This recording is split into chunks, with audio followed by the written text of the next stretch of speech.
Math का यहाँ पर क्या इस्तेमाल है, कहीं अचानक से बीच में कैलकुलस निकल करके चली आती है। ये बहुत बच्चों की कॉमन प्रॉब्लम है। वो कॉमन प्रॉब्लम आज के लेक्चर के बाद आपकी हमेशा के लिए सॉल्व हो जाएगी। आपको ये मतलब समझ में आएगा कि बेसिक वेक्टर्स का हमें यूज कब करना है। तो दो वेक्टर्स बेटा केवल तभी इक्वल हो सकते हैं जब मैग्नीट्यूड भी सेम हो और डायरेक्शन भी सेम हो। पोजीशन वेक्टर किसी पर्टिकुलर पॉइंट की पोजीशन की कंप्लीट जानकारी देता है, जबकि यूनिट वेक्टर डायरेक्शन में यूनिट लेंथ का एक वेक्टर है। हम बेसिक वेक्टर्स ना केवल ग्रेड 11th के पहले ही, मैकेनिक्स के पहले ही चैप्टर से स्टार्ट हो जाएगा, बल्कि ग्रेड 12th के भी पहले चैप्टर से स्टार्ट रहेगा। तो वेक्टर समझना बेटा बहुत इंपॉर्टेंट है, ठीक है। अगर आप 5 में 3 को मल्टीप्लाई करते हो, 5 एक नंबर है स्केलर है, 3 एक नंबर है स्केलर है, तो गारंटी है कि 15 आएगा। 15 की कोई डायरेक्शन नहीं हो सकती, कभी नहीं हो सकती। कई बार ऐसा पाया गया कि दो वेक्टर्स को अगर हम मल्टीप्लाई करते हैं तो एक जो क्वांटिटी मिलती है वो वेक्टर भी हो सकती है, स्केलर भी हो सकती है।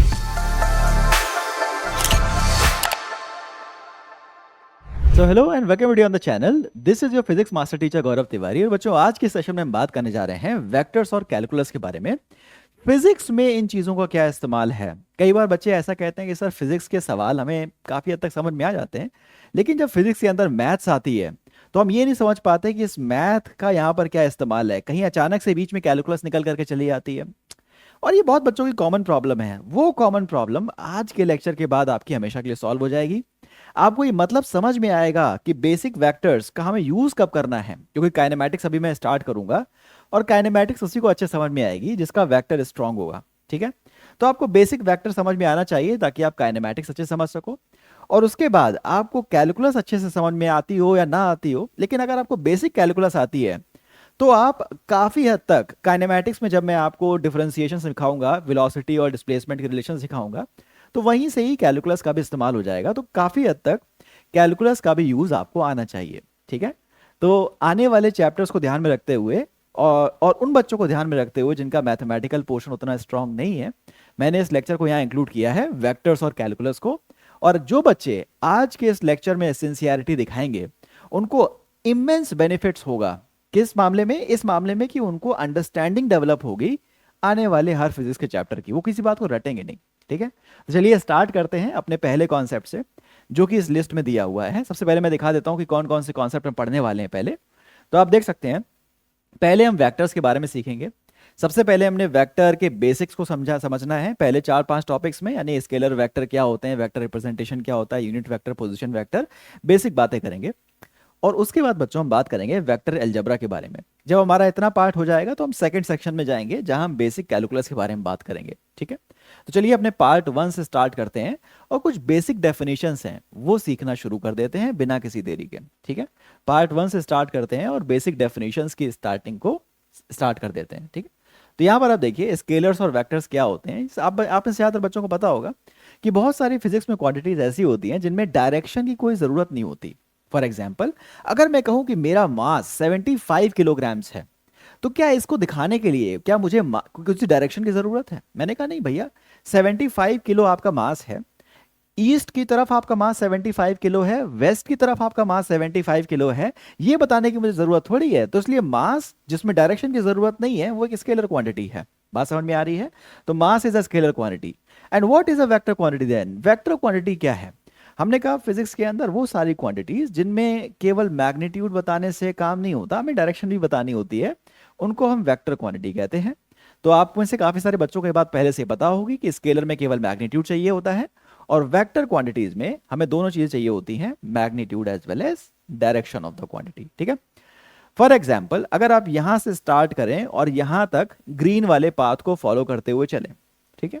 अगर मैं यहां से स्टार्ट करता हूं और हरे हरे पाथ से चलता हुआ यहां तक खत्म करता हूं, तो ये स्टार्टिंग पॉइंट है और ये फिनिश पॉइंट।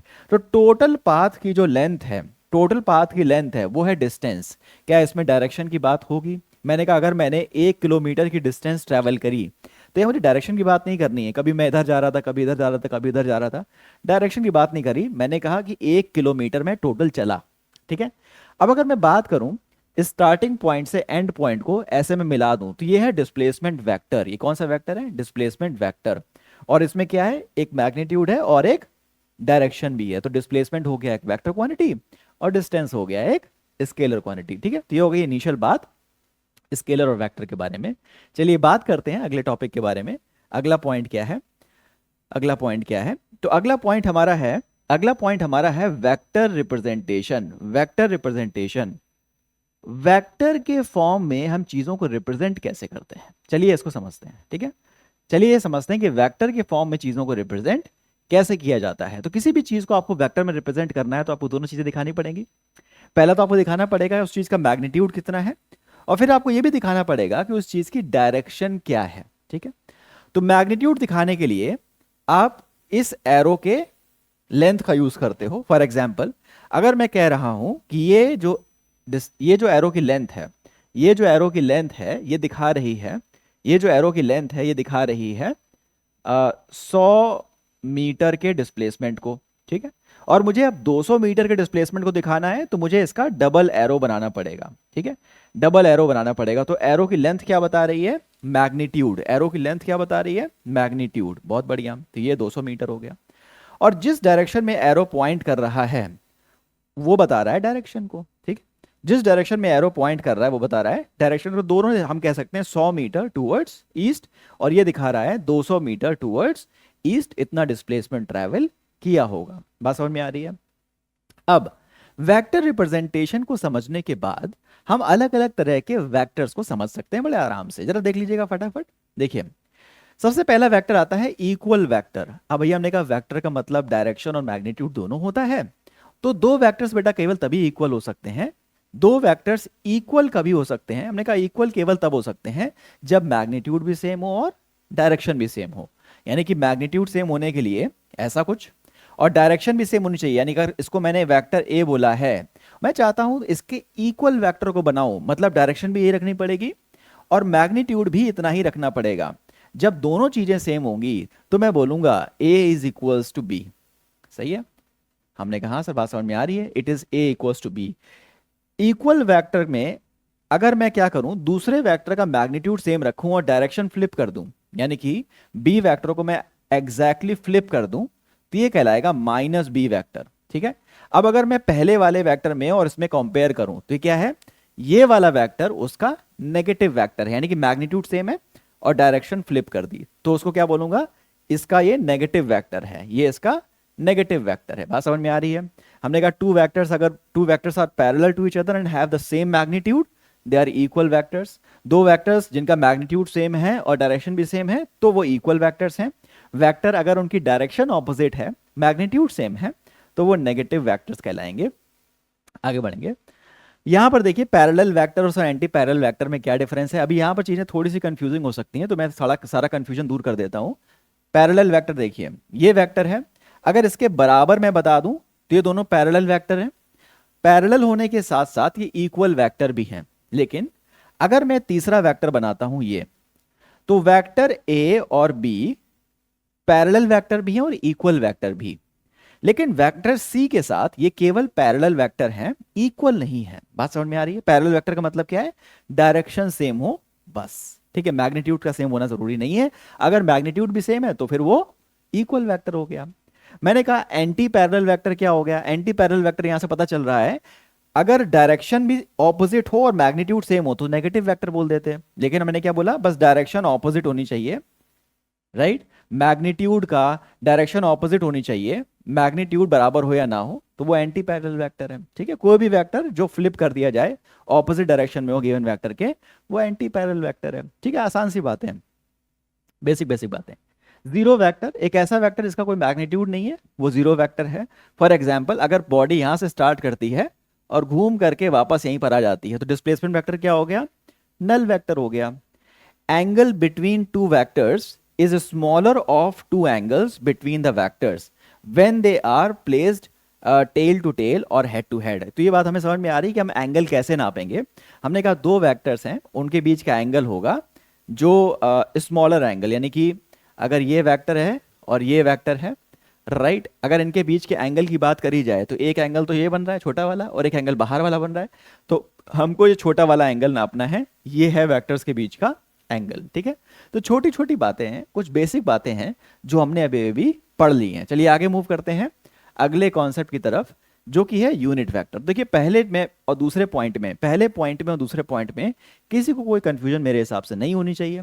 अगर आपको कोई भी कंफ्यूजन है फर्स्ट पॉइंट या सेकंड पॉइंट पे, तो डेफिनेटली कमेंट सेक्शन का यूज कर सकते हैं। यूनिट वेक्टर के बारे में बात करेंगे। यूनिट वेक्टर क्या होता है, यूनिट वेक्टर के बारे में बात करेंगे। तो यूनिट वेक्टर किसी भी डिजायर डायरेक्शन में यूनिट मैग्नीट्यूड का एक वेक्टर है। मतलब अगर मैं बात कर रहा हूं कि ये मान लीजिए रामू है, ठीक है, ये मान लीजिए रामू है, और इस तरफ एक दुकान है, सही, इस तरफ एक दुकान है, इस तरफ क्या है, एक दुकान। तो मुझे बताना है, ये है पॉइंट पी, ये है क्या है, ये पॉइंट पी है, ये पेन बहुत मोटा चल रहा है, ये पॉइंट पी है, राइट। तो अगर मैं ओरिजिन से, रामू की ओरिजिनल लोकेशन से इस पॉइंट पी को मिला देता हूं, तो इसे, इस वेक्टर को, इस पूरे वेक्टर को ओपी वेक्टर, ये कहलाएगा पॉइंट पी का पोजीशन वेक्टर। क्या कहलाएगा, ओपी वेक्टर को बोलेंगे पॉइंट पी का पोजीशन वेक्टर। क्या बोलेंगे, पॉइंट पी का पोजीशन वेक्टर, ठीक है। हमने कहा बात समझ में आ रही है। हमने कहा सर अगर रामू एक काम करे कि 1 मीटर का एक डंडा इस तरह से रख दे, इस डायरेक्शन में 1 मीटर का एक डंडा उस डायरेक्शन में रख दे जिस डायरेक्शन में वो दुकान है। फॉर एग्जाम्पल कुछ इस तरह से 1 मीटर का डंडा इस तरफ से ऐसे रख दे, ठीक है। अब कोई आए रामू से मिलने, कोई भी आया, भाई मुझे दुकान जाना है भैया, मुझे किधर की तरफ जाना पड़ेगा, वो बोलेगा इस डंडे की डायरेक्शन में 50 बार इसी डंडे को नाप के चले जाओ, 50 बार इसी डंडे को नाप के चले जाओ, यानी कि 50 times in the direction of this vector you have to go so that you can reach to that particular point P. तो हम क्या बोलेंगे, ये जो छोटा सा वेक्टर काटा जिसका जिसका मैग्नीट्यूड 1 यूनिट का है, इसको हम इस डायरेक्शन में यूनिट वेक्टर बोलेंगे। क्या बोलेंगे, इस डायरेक्शन में यूनिट वेक्टर बोलेंगे। तो यूनिट वेक्टर से आप क्या समझते हैं, तो हमने कहा यूनिट वेक्टर किसी भी डायरेक्शन में यूनिट लेंथ का एक वेक्टर होता है। यूनिट वेक्टर जैसा कि नाम बता रहा है, इसका मैग्नीट्यूड क्या होता है, 1 यूनिट। किसी भी डिजायर डायरेक्शन में आप यूनिट वेक्टर निकाल सकते हो, जो क्या बताएगा, उसकी डायरेक्शन, उस पूरे वेक्टर की डायरेक्शन को शो करेगा, और मैग्नीट्यूड इसका इतना है। फॉर एग्जाम्पल अगर मैं आपसे कहता हूं कि एक्स एक्सिस में यूनिट वेक्टर आई कैप है, एक्स एक्सिस में यूनिट वेक्टर कितना है, आई कैप। अगर मैं आपसे कहता हूं एक्स एक्सिस में यूनिट वेक्टर आई कैप है, और आपने किसी से बोला कि भाई 5 टाइम्स आई कैप चले जाओ, यानी कि एक्स एक्सिस पे 5 यूनिट चले जाओ, बहुत बढ़िया। फिर आपने उससे बोला कि वाई एक्सिस पर 10 यूनिट चले जाओ, तो 10 टाइम्स जे कैप, वाई एक्सिस के अलॉन्ग यूनिट वेक्टर क्या है, जे कैप, तो 10 टाइम्स जे कैप। तो वो बंदा कहां पहुंच जाएगा, हमने बोला कि ये हमारा मान लीजिए एक्स एक्सिस है और ये वाई एक्सिस है। तो बंदा 5 यूनिट तक एक्स एक्सिस पे चला, तो 1 2 3 4 5 यहां पर आ गया, और फिर वो 10 यूनिट तक वाई एक्सिस पे चला, मान लीजिए यहां पर आ गया। जब वो 10 यूनिट वाई एक्सिस पे चला, तो ये हो गया इस बंदे की फाइनल लोकेशन। क्लियर है। और अगर मैं इसको यहां से यहां ज्वाइन कर दूं, तो ये जो पूरा वेक्टर है, ओपी वेक्टर, ये पूरा वेक्टर है, ये कितना है, हमने कहा 5 आई कैप प्लस 10 जे कैप। बात समझ में आ रही है, 5 आई कैप प्लस 10 जे कैप। इस वेक्टर को क्या बोलोगे, इस वेक्टर को मैं बोलूंगा position vector of point P. इस वेक्टर को मैं क्या बोलूंगा, position vector of point P. तो यूनिट वेक्टर और पोजीशन वेक्टर में डिफरेंस क्लियर हो गया। पोजीशन वेक्टर किसी पॉइंट का ऑरिजिन के रिस्पेक्ट में टोटल कितना मैग्नीट्यूड है उसकी लोकेशन का, टोटल कितना मैग्नीट्यूड का डिस्टेंस का उसका मैग्नीट्यूड है, राइट, प्लस डायरेक्शन क्या है, दोनों बातें बताता है। पोजीशन वेक्टर किसी पर्टिकुलर पॉइंट की पोजीशन की कंप्लीट जानकारी देता है, जबकि यूनिट वेक्टर उस डायरेक्शन में यूनिट लेंथ का एक वेक्टर है। यूनिट वेक्टर क्या है, उस डायरेक्शन में यूनिट लेंथ का एक वेक्टर है। यूनिट वेक्टर क्या है, उस डायरेक्शन में यूनिट लेंथ का एक वेक्टर है। ठीक है, किधर चला गया, ओके। यूनिट वेक्टर क्या है, उस डायरेक्शन में यूनिट लेंथ का एक वेक्टर है। हमने कहा सर ये बात समझ में आ रही है, यूनिट वेक्टर के बारे में बात समझ में आ गई, पोजीशन वेक्टर के बारे में बात समझ में आ गई। आगे बढ़ेंगे और अगले कॉन्सेप्ट के बारे में देखेंगे। तो अच्छा, यहां पर आप देख सकते हैं किसी भी डायरेक्शन में यूनिट वेक्टर क्या होगा। हमने कहा अगर हम किसी वेक्टर को उसके मैग्नीट्यूड से डिवाइड कर दें, तो उसकी डायरेक्शन में यूनिट वेक्टर निकल करके आ जाता है। ठीक है, अगर किसी वेक्टर को उसके मैग्नीट्यूड से डिवाइड कर दें, तो उस डायरेक्शन में क्या आ जाता है, यूनिट वेक्टर निकल करके आ जाता है। ठीक है, आगे बढ़ेंगे। ठीक है, unit vectors along the known axis. तो भैया देखिए, एक्स एक्सिस के अलोंग यूनिट वेक्टर को आप क्या बोलते हो, एक्स एक्सिस में आगे की तरफ लिया गया है, तो एक्स एक्सिस के अलोंग यूनिट वेक्टर को आप बोलते हो आई कैप। ठीक है, आई कैप, राइट। एक्स एक्सिस के अलोंग यूनिट वेक्टर को आप क्या बोलते हो, हमने कहा आई कैप, राइट। वाई एक्सिस के अलॉन्ग यूनिट वेक्टर को आप क्या बोलते हो? हमने कहा जे कैप।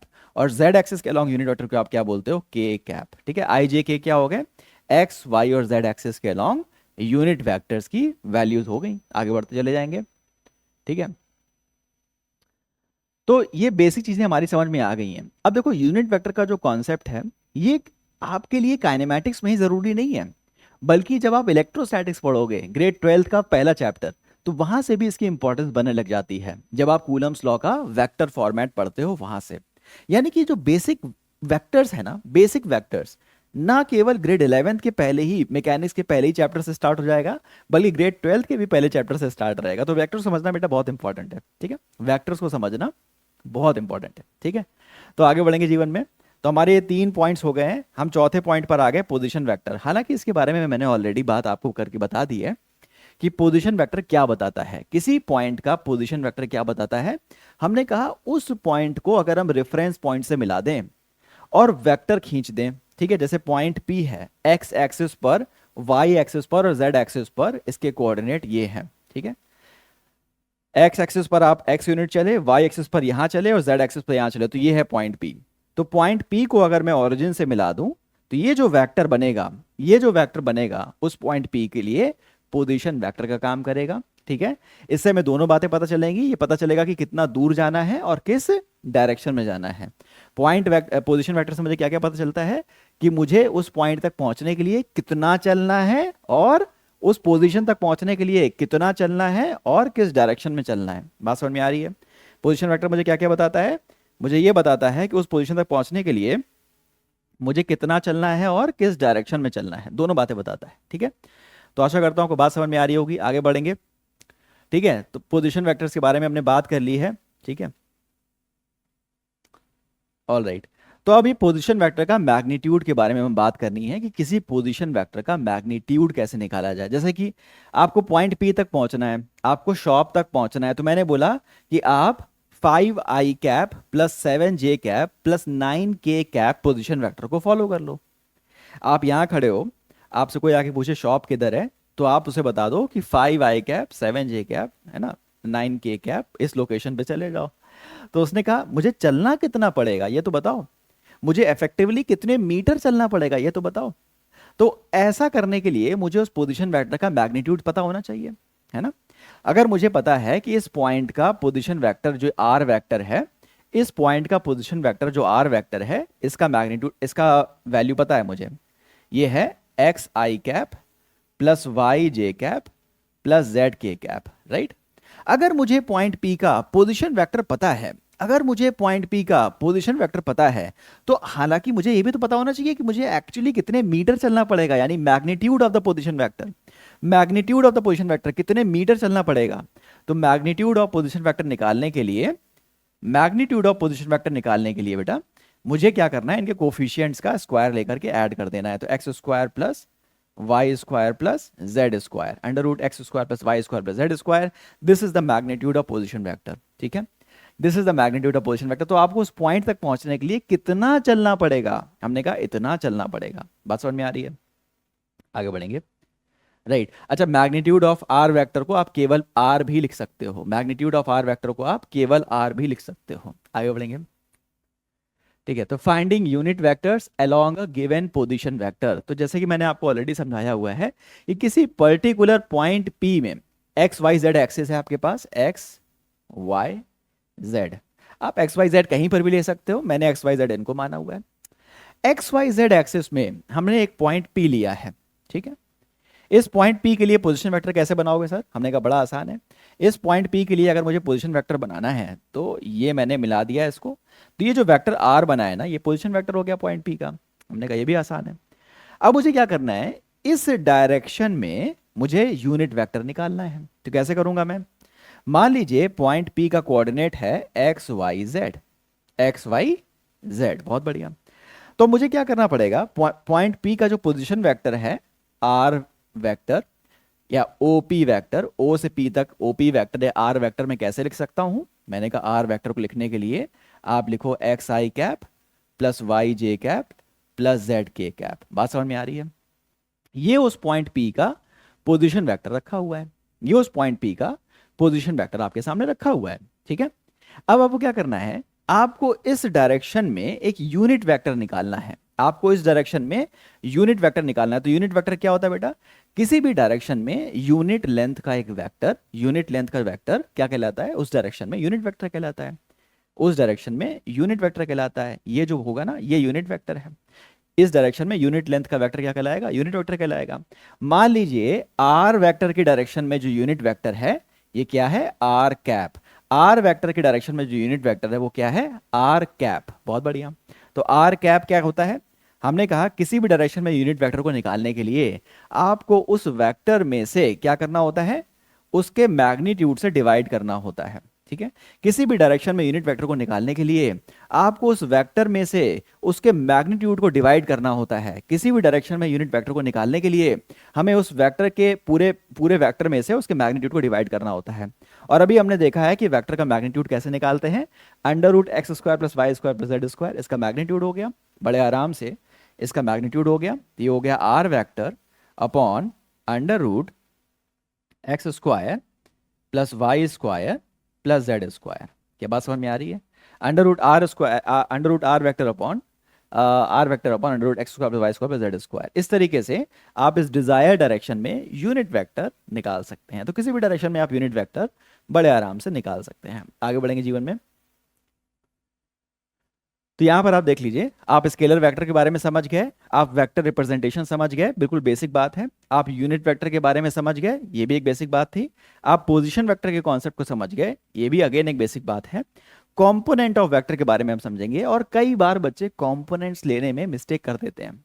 कई बार बच्चे रट लेते हैं कि हॉरिजॉन्टल कंपोनेंट हमेशा कॉस कंपोनेंट होता है और वर्टिकल कंपोनेंट साइन कंपोनेंट होता है। कई बार बच्चे यहाँ कंफ्यूजन में आ जाते हैं और कई बार बच्चे सिली मिस्टेक कर देते हैं। बच्चे क्या कहते हैं कि सर कंपोनेंट्स ऑफ वेक्टर में क्या बच्चे मिस्टेक करते हैं, कहते हैं कि भाई जो हॉरिजॉन्टल कंपोनेंट है, सर जो हॉरिजॉन्टल कंपोनेंट है that is always the cos component. और कहते हैं जो वर्टिकल कंपोनेंट है वो साइन कंपोनेंट है। पर ये बात हमेशा वैलिड नहीं है।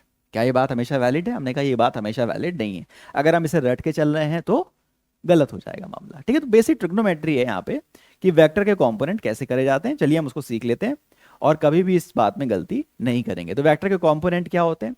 हमने कहा वेक्टर के कंपोनेंट का मतलब है सर, वेक्टर के कंपोनेंट मतलब क्या है, अवयव, यानी कि इनके मिलने से ये फाइनल वेक्टर बन सकता है। जैसे कि आप ये सोच सकते हैं कि हमें 100 न्यूटन का फोर्स चाहिए, तो 100 न्यूटन का फोर्स कई बार हो सकता है कि हम नहीं लगा सकते, तो 2-3 लोग मिलकर 100 न्यूटन का फोर्स लगा सकते हैं, है ना। तो कई बार एक वेक्टर को हम एक से ज्यादा वेक्टर की सहायता से भी बना सकते हैं। तो वो जो बाकी वेक्टर्स जिनकी सहायता से ये वेक्टर बनाया है उनको हम क्या बोल देंगे, कंपोनेंट्स। क्या बोल देंगे, कंपोनेंट्स। ठीक है। तो देखो, अगर वेक्टर आर का आपको कंपोनेंट लेना है तो इसके कितने भी कंपोनेंट हो सकते हैं। ठीक है। जैसे 100 न्यूटन का फोर्स आप कितने भी कंपोनेंट से बना सकते हो। 100 न्यूटन का फोर्स छोटे छोटे बच्चे मिलकर लगा रहे हैं, 10-10 न्यूटन, 8-8 न्यूटन, तो कई कई फोर्सेस मिलकर के 100 न्यूटन बना सकते हैं। लेकिन हम किन कंपोनेंट्स की बात कर रहे हैं, we are talking about mutually perpendicular forces या म्यूचुअली परपेंडिकुलर वेक्टर्स जो सेम रिजल्ट दें। ठीक है। यानी म्यूचुअली परपेंडिकुलर दो वेक्टर्स हमको निकालने हैं जिनसे हमको सेम इफेक्ट मिले इस वेक्टर का। क्लियर है? तो ये वेक्टर आर है, हम इसको प्रोड्यूस करना चाहते हैं किन दो वेक्टर्स के माध्यम से, हमने कहा इस वेक्टर के माध्यम से और इस वेक्टर के माध्यम से। यानी दो म्यूचुअली परपेंडिकुलर वेक्टर्स हैं जो ये आर वेक्टर के फाइनल फॉर्म में रिजल्ट होना चाहिए। दो म्यूचुअली परपेंडिकुलर वेक्टर हैं जिनका रिजल्ट ये होना चाहिए। क्लियर है? तो इस वाले वेक्टर को हम पी कह देते हैं और इस वाले वेक्टर को हम क्यू कह देते हैं। ठीक है। पी और क्यू दो म्यूचुअली परपेंडिकुलर वेक्टर्स हैं जिनकी वजह से हमको क्या मिलना चाहिए, रिजल्टेंट वेक्टर मिल जाना चाहिए। तो इस कंपोनेंट को मैं क्या बोलूं और उस कंपोनेंट को मैं क्या क्या बोलूं, मैंने कहा डिपेंड करता है कि एंगल कौन सा दिया है। फॉर एग्जाम्पल अगर मैं कहूं कि मुझे ये एंगल दिया हुआ है थीटा, तो मैं पी को क्या बोलूंगा, तो मैं पी को बोलूंगा आर कॉस थीटा। क्या बोलूंगा, आर कॉस थीटा। बात समझ में आ रही है? तो पी कंपोनेंट जो हॉरिजॉन्टल कंपोनेंट है वो क्या हो गया, कॉस कंपोनेंट हो गया। बिल्कुल अपनी पुरानी वाली बात सही साबित हो गई कि हॉरिजॉन्टल कंपोनेंट कॉस कंपोनेंट होता है। ठीक। वर्टिकल कंपोनेंट क्या है? तो हमने कहा Q vector is R sine theta, Q vector is R sine theta. ये बात समझ में आ रही है? हमने कहा सर ये दोनों बातें समझ में आ रही हैं, ये तो हमने बचपन में भी पढ़ा था। लेकिन वहीं पर कई बार हमें ये एंगल ना दे करके वर्टिकल के साथ एंगल दिया होता है, कई बार हमको हॉरिजॉन्टल के साथ एंगल ना देकर वर्टिकल के साथ एंगल दिया होता है। फॉर एग्जाम्पल अगर मैं आपसे ये कहता कि ये एंगल थीटा नहीं दिया आपको, आपको वर्टिकल से आपको कौन सा एंगल दिया है? आपको वर्टिकल के साथ एंगल दिया है, ये क्यू है, और आपको वर्टिकल के साथ एंगल दिया है थीटा। तो क्या ये चीज वैलिड है? अब मैंने कहा नहीं सर, ये एंगल अब वैलिड नहीं है। कॉस कंपोनेंट क्या होगा? बेस के अलोंग होगा। कॉस कंपोनेंट क्या होगा? Base, base upon hypotenuse, right? तो कॉस कंपोनेंट क्या है? बेस वाला कंपोनेंट। तो इस वक्त मैं क्यू के लिए बोलूंगा, इस वक्त मैं क्यू को क्या बोलूंगा? ये है आर कॉस थीटा, राइट? और पी के लिए मैं क्या बोलूंगा? ये है आर साइन थीटा। बात समझ में आ रही है, राइट?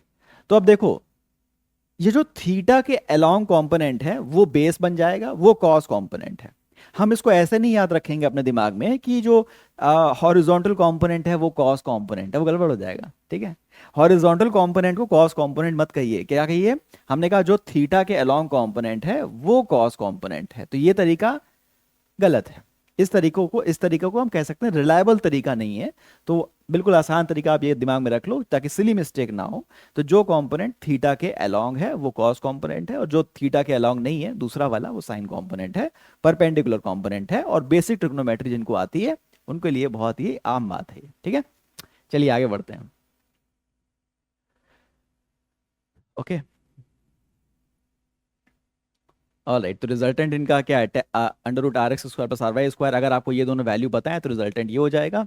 और tan theta is R y upon R x, इसके बारे में भी बात हम कर चुके हैं। आगे बढ़ेंगे जीवन में। तो यहाँ पर हम किसके बारे में बात कर रहे हैं? Components of vectors. Yes, we have talked about it already. तो देखिए, कॉम्पोनेंट ऑफ वेक्टर के बारे में हमने ऑलरेडी बात कर ली है। तो ये शुरुआत के 5 कॉन्सेप्ट जो कि बेसिक थे, वेक्टर का बेसिक था, वो हमने पढ़ लिया है, ठीक है? शुरुआत के जो 5 कॉन्सेप्ट थे वो क्या थे? वेक्टर का बेसिक, ये हम पढ़ चुके हैं, ठीक है? अब हमारा जो मेन ध्यान होगा वो कहाँ की तरफ होगा? अब हमारा जो मेन ध्यान होगा वो कहाँ की तरफ होगा? आगे के 3 टॉपिक्स पर, यानी कि वेक्टर अलजेब्रा पर। कैसे हम दो वेक्टर क्वांटिटीज को ऐड करेंगे, कैसे हम दो वेक्टर क्वांटिटीज को घटाएंगे, कैसे उनको मल्टीप्लाई करेंगे, यानी बेसिक अलजेब्रिक ऑपरेशंस कैसे करेंगे लेकिन दो वेक्टर्स के बीच। तो ये वेक्टर अलजेब्रा है, ठीक है? ये वेक्टर अलजेब्रा है। तो फटाफट इसको भी देख लेते हैं और अपने इस पार्ट को बेहतरीन तरीके से स्ट्रॉन्ग कर लेते हैं, ठीक है? कोई भी दिक्कत वाली बात नहीं है। अगेन, अगर कोई भी दिक्कत है आपको तो कमेंट सेक्शन खुला हुआ है आपके लिए, डेफिनेटली आप पूछ सकते हो, ठीक है?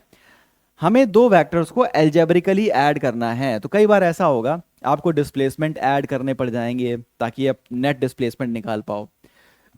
कई बार आपको वेलोसिटी वेक्टर्स ऐड करने पड़ जाएंगे काइनेमैटिक्स के अंदर, ठीक है? तो कैसे ऐड किया जाए? तो हमने कहा दोनों वेक्टर्स यहाँ पर लिखे हुए होंगे। पहला वेक्टर जो है R1 वेक्टर वो लिखा है, दूसरा वेक्टर जो है R2 वेक्टर वो लिखा है। दोनों को ऐड करना है तो मतलब क्या है? जो कंपोनेंट सेम डायरेक्शन में है वो डायरेक्टली ऐड हो जाते हैं। यानी कि x1 i कैप, तो i कैप के अलोंग x1 है पहला वाला वेक्टर, और दूसरा क्या है? i के अलोंग x2 है, ठीक है? तो ये दोनों कंपोनेंट सेम डायरेक्शन में है, x1 और x2 ये डायरेक्टली ऐड हो जाएंगे। मैं हाइलाइटर का यूज कर लेता हूँ बजाय पेन के, क्योंकि पेन से डेटा छुप रहा है। तो मैंने कहा x1 और x2, ओए x1 और x2 x1 और x2 क्या हो जाएंगे? x1 और x2 क्या हो जाएंगे? मैंने कहा x1 और x2 ऐड हो जाएंगे। क्यों? क्योंकि दोनों सेम डायरेक्शन में हैं। दोनों क्या है? सेम डायरेक्शन में हैं। और जब दोनों का आप ऐड करोगे तो y1 और y2 भी सेम डायरेक्शन में, इन दोनों को भी मैं ऐड कर सकता हूं, ठीक है? तो क्या हो जाएगा? x1 i cap plus x1 i cap plus x2 i cap. तो सिंपली आप यहां देख सकते हो x1 plus x2 i cap. Simply आप यहां पे देख सकते हो x1 plus x2 i cap. क्या देख सकते हो? x1 plus x2 i cap, और y कोऑर्डिनेट ऐड हो जाएंगे तो क्या बन जाएगा? y1 plus y2 j cap. क्या बात समझ में आ रही है? तो x कोऑर्डिनेट डायरेक्टली ऐड होकर के x1 plus x2 i cap, y1 plus y2 j cap. This is the net vector, this is the net vector R vector. Clear हो रही बात? आसान सी बात है। अब अगर मुझे सब्ट्रैक्ट करना होता R1 में से R2 को तो क्या होता? x1 माइनस x2 हो जाता, i cap plus y1 minus y2 j cap. Clear है? अब देखो, वेक्टोरियली हम ये काम कैसे करेंगे, कैसे हम इस काम को वेक्टोरियली करेंगे, इसको हम समझ लेते हैं। वेक्टोरियली हम ये काम को कैसे करेंगे, चलिए इसको समझ लेते हैं। अगर दो वेक्टर्स अपने वेक्टर फॉर्म में बने हुए हैं और आपको ऐड करके दिखाना है, एक वेक्टर ऐसे है और एक वेक्टर ऐसे है, हम इनको ऐड करना चाहते हैं। क्या करना चाहते हैं? एक वेक्टर ऊपर की तरफ और एक वेक्टर राइट की तरफ है, हमें इनको ऐड करना है, इनका रिजल्टेंट दिखाना। तो कैसे दिखाओगे? हमने कहा पहले वेक्टर को आप ड्रॉ करो, ऊपर की तरफ है, ऊपर की तरफ हमने पहले वेक्टर को ड्रॉ कर दिया। दूसरा वेक्टर किधर की तरफ है? राइट की तरफ है। तो पहले वेक्टर को ड्रॉ करिए, पहले क्या करिए? पहले वेक्टर को ड्रॉ करिए। ये देखो, ए वेक्टर को ऐसे ड्रॉ करा मैंने, फिर इसके हेड से, ये हेड है और ये टेल है, इसके हेड से दूसरे वेक्टर बी वेक्टर को ड्रॉ कर दीजिए। तो बी वेक्टर इधर की तरफ है, ये बी हो गया। फिर टेल से हेड की तरफ इस तरीके से जाइए, ये क्या हो गया? हमने कहा ए वेक्टर प्लस बी वेक्टर हो गया। क्या बात समझ में आ रही है? हमें टेल से हेड की तरफ जाना है, पहले वेक्टर को ड्रॉ करना है, उसके हेड पे दूसरे को ड्रॉ करना है, फिर टेल से हेड की तरफ जाना है, A vector plus B vector हो जाएगा, A vector plus B vector हो जाएगा। तो इस तरीके से आपने ऐड कर लिया। आगे बढ़ेंगे, राइट, आगे बढ़ते जाना है। यहाँ पर देखिए, एडिशन ऑफ वेक्टर क्या है? पैरेललोग्राम। तो ये एनालिटिकल मेथड है दो वेक्टर्स को ऐड करने का, दुनिया भर का इसका कैलकुलेशन भी है। तो कैलकुलेशन अभी हम अवॉइड कर रहे हैं, मैं आपको डायरेक्टली बता रहा हूँ कि अगर दो वेक्टर हैं, वेक्टर यू और वेक्टर वी, उनमें उनके बीच का एंगल क्या है? थीटा। दो वेक्टर्स हैं जिनके बीच के एंगल क्या है? थीटा। तो उनका रिजल्टेंट क्या हो जाएगा? ये ए बी क्या है? उनका रिजल्टेंट। तो उनका रिजल्टेंट क्या हो जाएगा? उनके रिजल्टेंट का मैग्नीट्यूड क्या हो जाएगा? Under root u square plus v square plus two b u cos theta, under root P square plus Q square plus two b Q cos theta. तमाम तरीके हैं। F1 F2 दो वेक्टर हैं जिनके बीच का एंगल थीटा है, तो resultant का मैग्नीट्यूड क्या हो जाएगा? Under root F1 square plus F2 square plus 2F1 F2 cos theta. Resultant का मैग्नीट्यूड हो जाएगा। और रिजल्टेंट की डायरेक्शन क्या हो जाएगी? तो मैंने कहा रिजल्टेंट की डायरेक्शन क्या हो जाएगी? अगर ये अल्फा है, रिजल्टेंट अल्फा की डायरेक्शन में है, तो रिजल्टेंट की डायरेक्शन क्या हो जाएगी? तो मैंने बोला F2 sine theta upon F1 plus F2 cos theta. आपने कहा ये वाली बात समझ में नहीं आई सर, इस फॉर्मूले को मैं कैसे याद रखूं? जरा गौर करिएगा। अल्फा एंगल में F1 के साथ निकाल रहा हूं, अल्फा एंगल रिजल्टेंट का F1 के साथ है, तो मैं बोलूंगा जिसके साथ एंगल लिखा हुआ है ना, जिसके साथ एंगल लिखा है वो हो गया हमारा पास वाला। जिसके साथ हमारा एंगल लिखा हुआ है ये हो गया पास वाला कंपोनेंट, और जिसके साथ एंगल नहीं बना हुआ ये हो गया दूर वाला कंपोनेंट। सही है, बिल्कुल सिंपल सी बात है। हमने कहा अल्फा आर जो है इसके साथ अल्फा एंगल बनाता है, तो ये वाला जो कंपोनेंट है ए बी इज F1 क्या हो गया? पास वाला कंपोनेंट हम बोल दे रहे हैं। और जिसके साथ अल्फा नहीं बना रहा है, राइट, उसको हम दूर वाला कंपोनेंट बोल दे रहे हैं। तो इसको देखिए क्या है? F2 साइन थीटा, यानी दूर वाला साइन थीटा अपॉन पास वाला plus F1 plus F2 cos theta. F2 कौन है? F2 दूर वाला कंपोनेंट है। F2 sine theta upon F1 plus F2 cos theta. Sign theta और कॉस थीटा दोनों के साथ क्या आ रहा है? गौर करिएगा, F2 आ रहा है। यहीं पर अगर मैं ऐसे कहता कि ये रिजल्टेंट है इन दोनों फोर्सेस का, P और Q का, राइट, P है और Q है, ये रिजल्टेंट R है, और मुझे ये एंगल अल्फा निकालना है, रिजल्टेंट का एंगल कितना होगा अल्फा इस वाले के कंपैरेटिवली। तो आपको क्या निकालना है? tan alpha. आपको क्या निकालना है बेटा? tan alpha. आपको क्या निकालना है? tan alpha. तो tan अल्फा क्या हो जाएगा? ये वाला कंपोनेंट P दूर वाला sine theta upon Q plus P cos theta. बात समझ में आ रही है? राइट, जिससे एंगल अल्फा नहीं बना है वो दूर वाला कंपोनेंट है। तो आप गौर करिएगा, F2 किसके साथ आ रहा है? हमने कहा दूर वाला कंपोनेंट साइन थीटा और कॉस थीटा के साथ आता है। F2 कौन है? दूर वाला कंपोनेंट। अल्फा इधर है, F2 ये है, राइट। तो F2 sine theta upon F1 plus F2 cos theta. Same चीज यहां पर देखिए, अल्फा ऊपर के साथ बना हुआ एंगल है, तो ये दूर वाला कंपोनेंट हो गया, ये पास वाला कंपोनेंट हो गया। सही है। तो tan अल्फा क्या हो जाएगा? P साइन थीटा, थीटा क्या है? पूरा एंगल, थीटा क्या है? पूरा angle, P sine theta upon Q plus P cos theta. क्या बात समझ में आ रही है? हमने कहा सर ये बात समझ में आ रही है। तो आसान सी बात है कि साइन थीटा और कॉस थीटा के साथ हमेशा दूर वाले कंपोनेंट आते हैं। कई बार बच्चे इस फॉर्मूला में सिली मिस्टेक कर देते हैं, जब उसे अप्लाई करते हैं तो डायरेक्शन गलत निकाल के चले जाते हैं। ठीक है, तो आशा करता हूँ आपको बात समझ में आ गई होगी कि इसमें सिली मिस्टेक कैसे नहीं करनी है। ठीक है, आगे बढ़ेंगे, आगे बढ़ते जाना है। तो addition of vectors by polygon method. Polygon method क्या मतलब क्या है? कि आपके पास एक से ज्यादा वेक्टर हैं, vector A B C D E, right, इन सबको जोड़ करके आपको रिजल्टेंट वेक्टर निकालना है।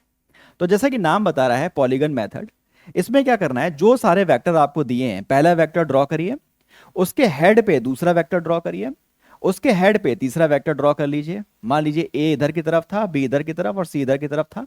आपको इनका रिजल्टेंट लिखना है, तो रिजल्टेंट क्या होगा? हमने कहा वही टेल से हेड की तरफ, तो टेल से हेड को मिला दीजिए। ये क्या हो गया? ए प्लस बी प्लस सी हो गया। ये क्या हो गया? ए प्लस बी प्लस सी हो गया। ये क्या हो गया? ए प्लस बी प्लस सी हो गया। बेसिक सी बात है, कॉमन सेंस है, ठीक है। आपको अगर पॉलीगन बनाना है, एक से ज्यादा वेक्टर्स को ऐड करना है, तो इस तरीके से ऐड करते चले जाइए और ये रिजल्टेंट हो जाएगा। आप अगर इस बात को समझें, अगर सी वेक्टर ऐसे ना जा करके थोड़ा ऐसे की तरफ होता, जरा गौर करिएगा, मैं दूसरे कलर से बना देता हूं। अगर सी वेक्टर इधर की तरफ ना हो करके कुछ ऐसे होता, ठीक है, तो हमने कहा ए प्लस बी प्लस सी, ये जो वेक्टर नेट वेक्टर है वो छोटा हो जाता। फिर गौर करिएगा, अब अगर सी वेक्टर ऐसे ना हो करके और ऐसे होता, सी वेक्टर और ऐसे ना हो करके और नीचे की तरफ होता कुछ ऐसे, तो अब देखिए, मैंने कहा अब जो डिस्टेंस बच रहा है वो और कम हो गया, है ना। अब वो और कम हो गया। फिर और समझिए इस बात को, अगर सी वेक्टर ऐसे ही होता तो अब क्या बीच में जगह बच रही है? मैंने कहा अब तो बीच में कोई जगह नहीं बच रही। यानी अगर ए वेक्टर और बी वेक्टर और सी वेक्टर एक कंप्लीट ट्राइंगल बना ले रहे हैं, इसका मतलब क्या है?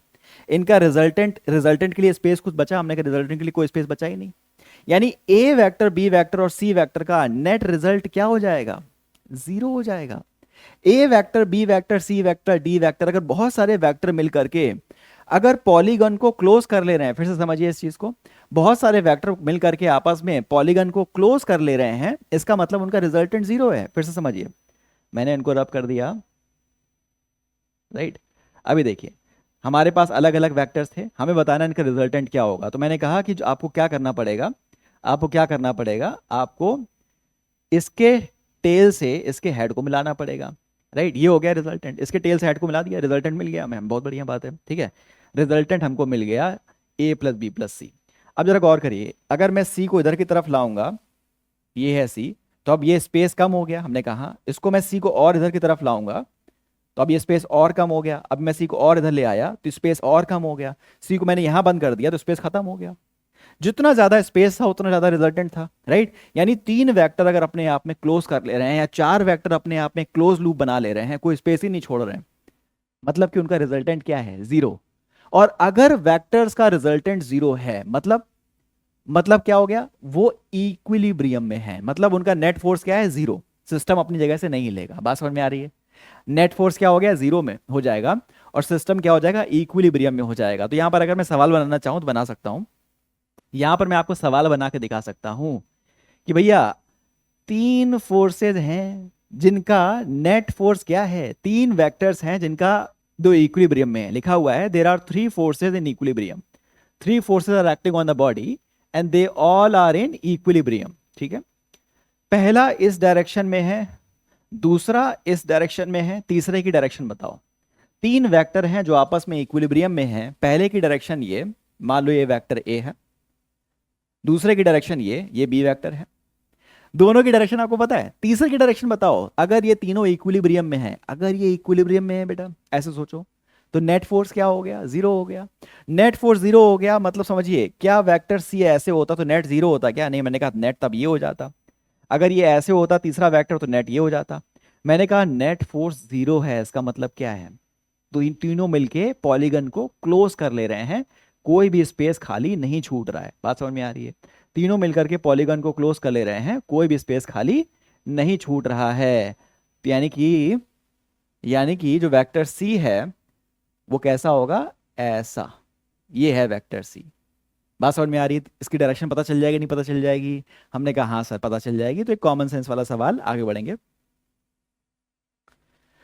अच्छा, अब वेक्टर की कुछ प्रॉपर्टीज हैं, वेक्टर एडिशन की कुछ प्रॉपर्टीज हैं। जैसे कि पहली प्रॉपर्टी है कि वेक्टर एडिशन क्या होता है? कॉम्यूटेटिव होता है। वेक्टर एडिशन का मतलब क्या है? वो कम्युनिकेट करता है, कॉम्यूटेटिव होता है, राइट। मतलब आप ए में बी को ऐड करो या बी में ए को ऐड करो, आंसर सेम आएगा। जैसे कि आप देख सकते हो, ए और बी को मैंने ऐड किया, पहले ए वेक्टर को ड्रॉ किया, इसके टेल पर बी को ड्रॉ कर दिया, तो टेल से हेड की तरफ ये क्या हो गया? ए प्लस बी। ये हो गया ए प्लस बी। हमने कहा बात समझ में आ रही है?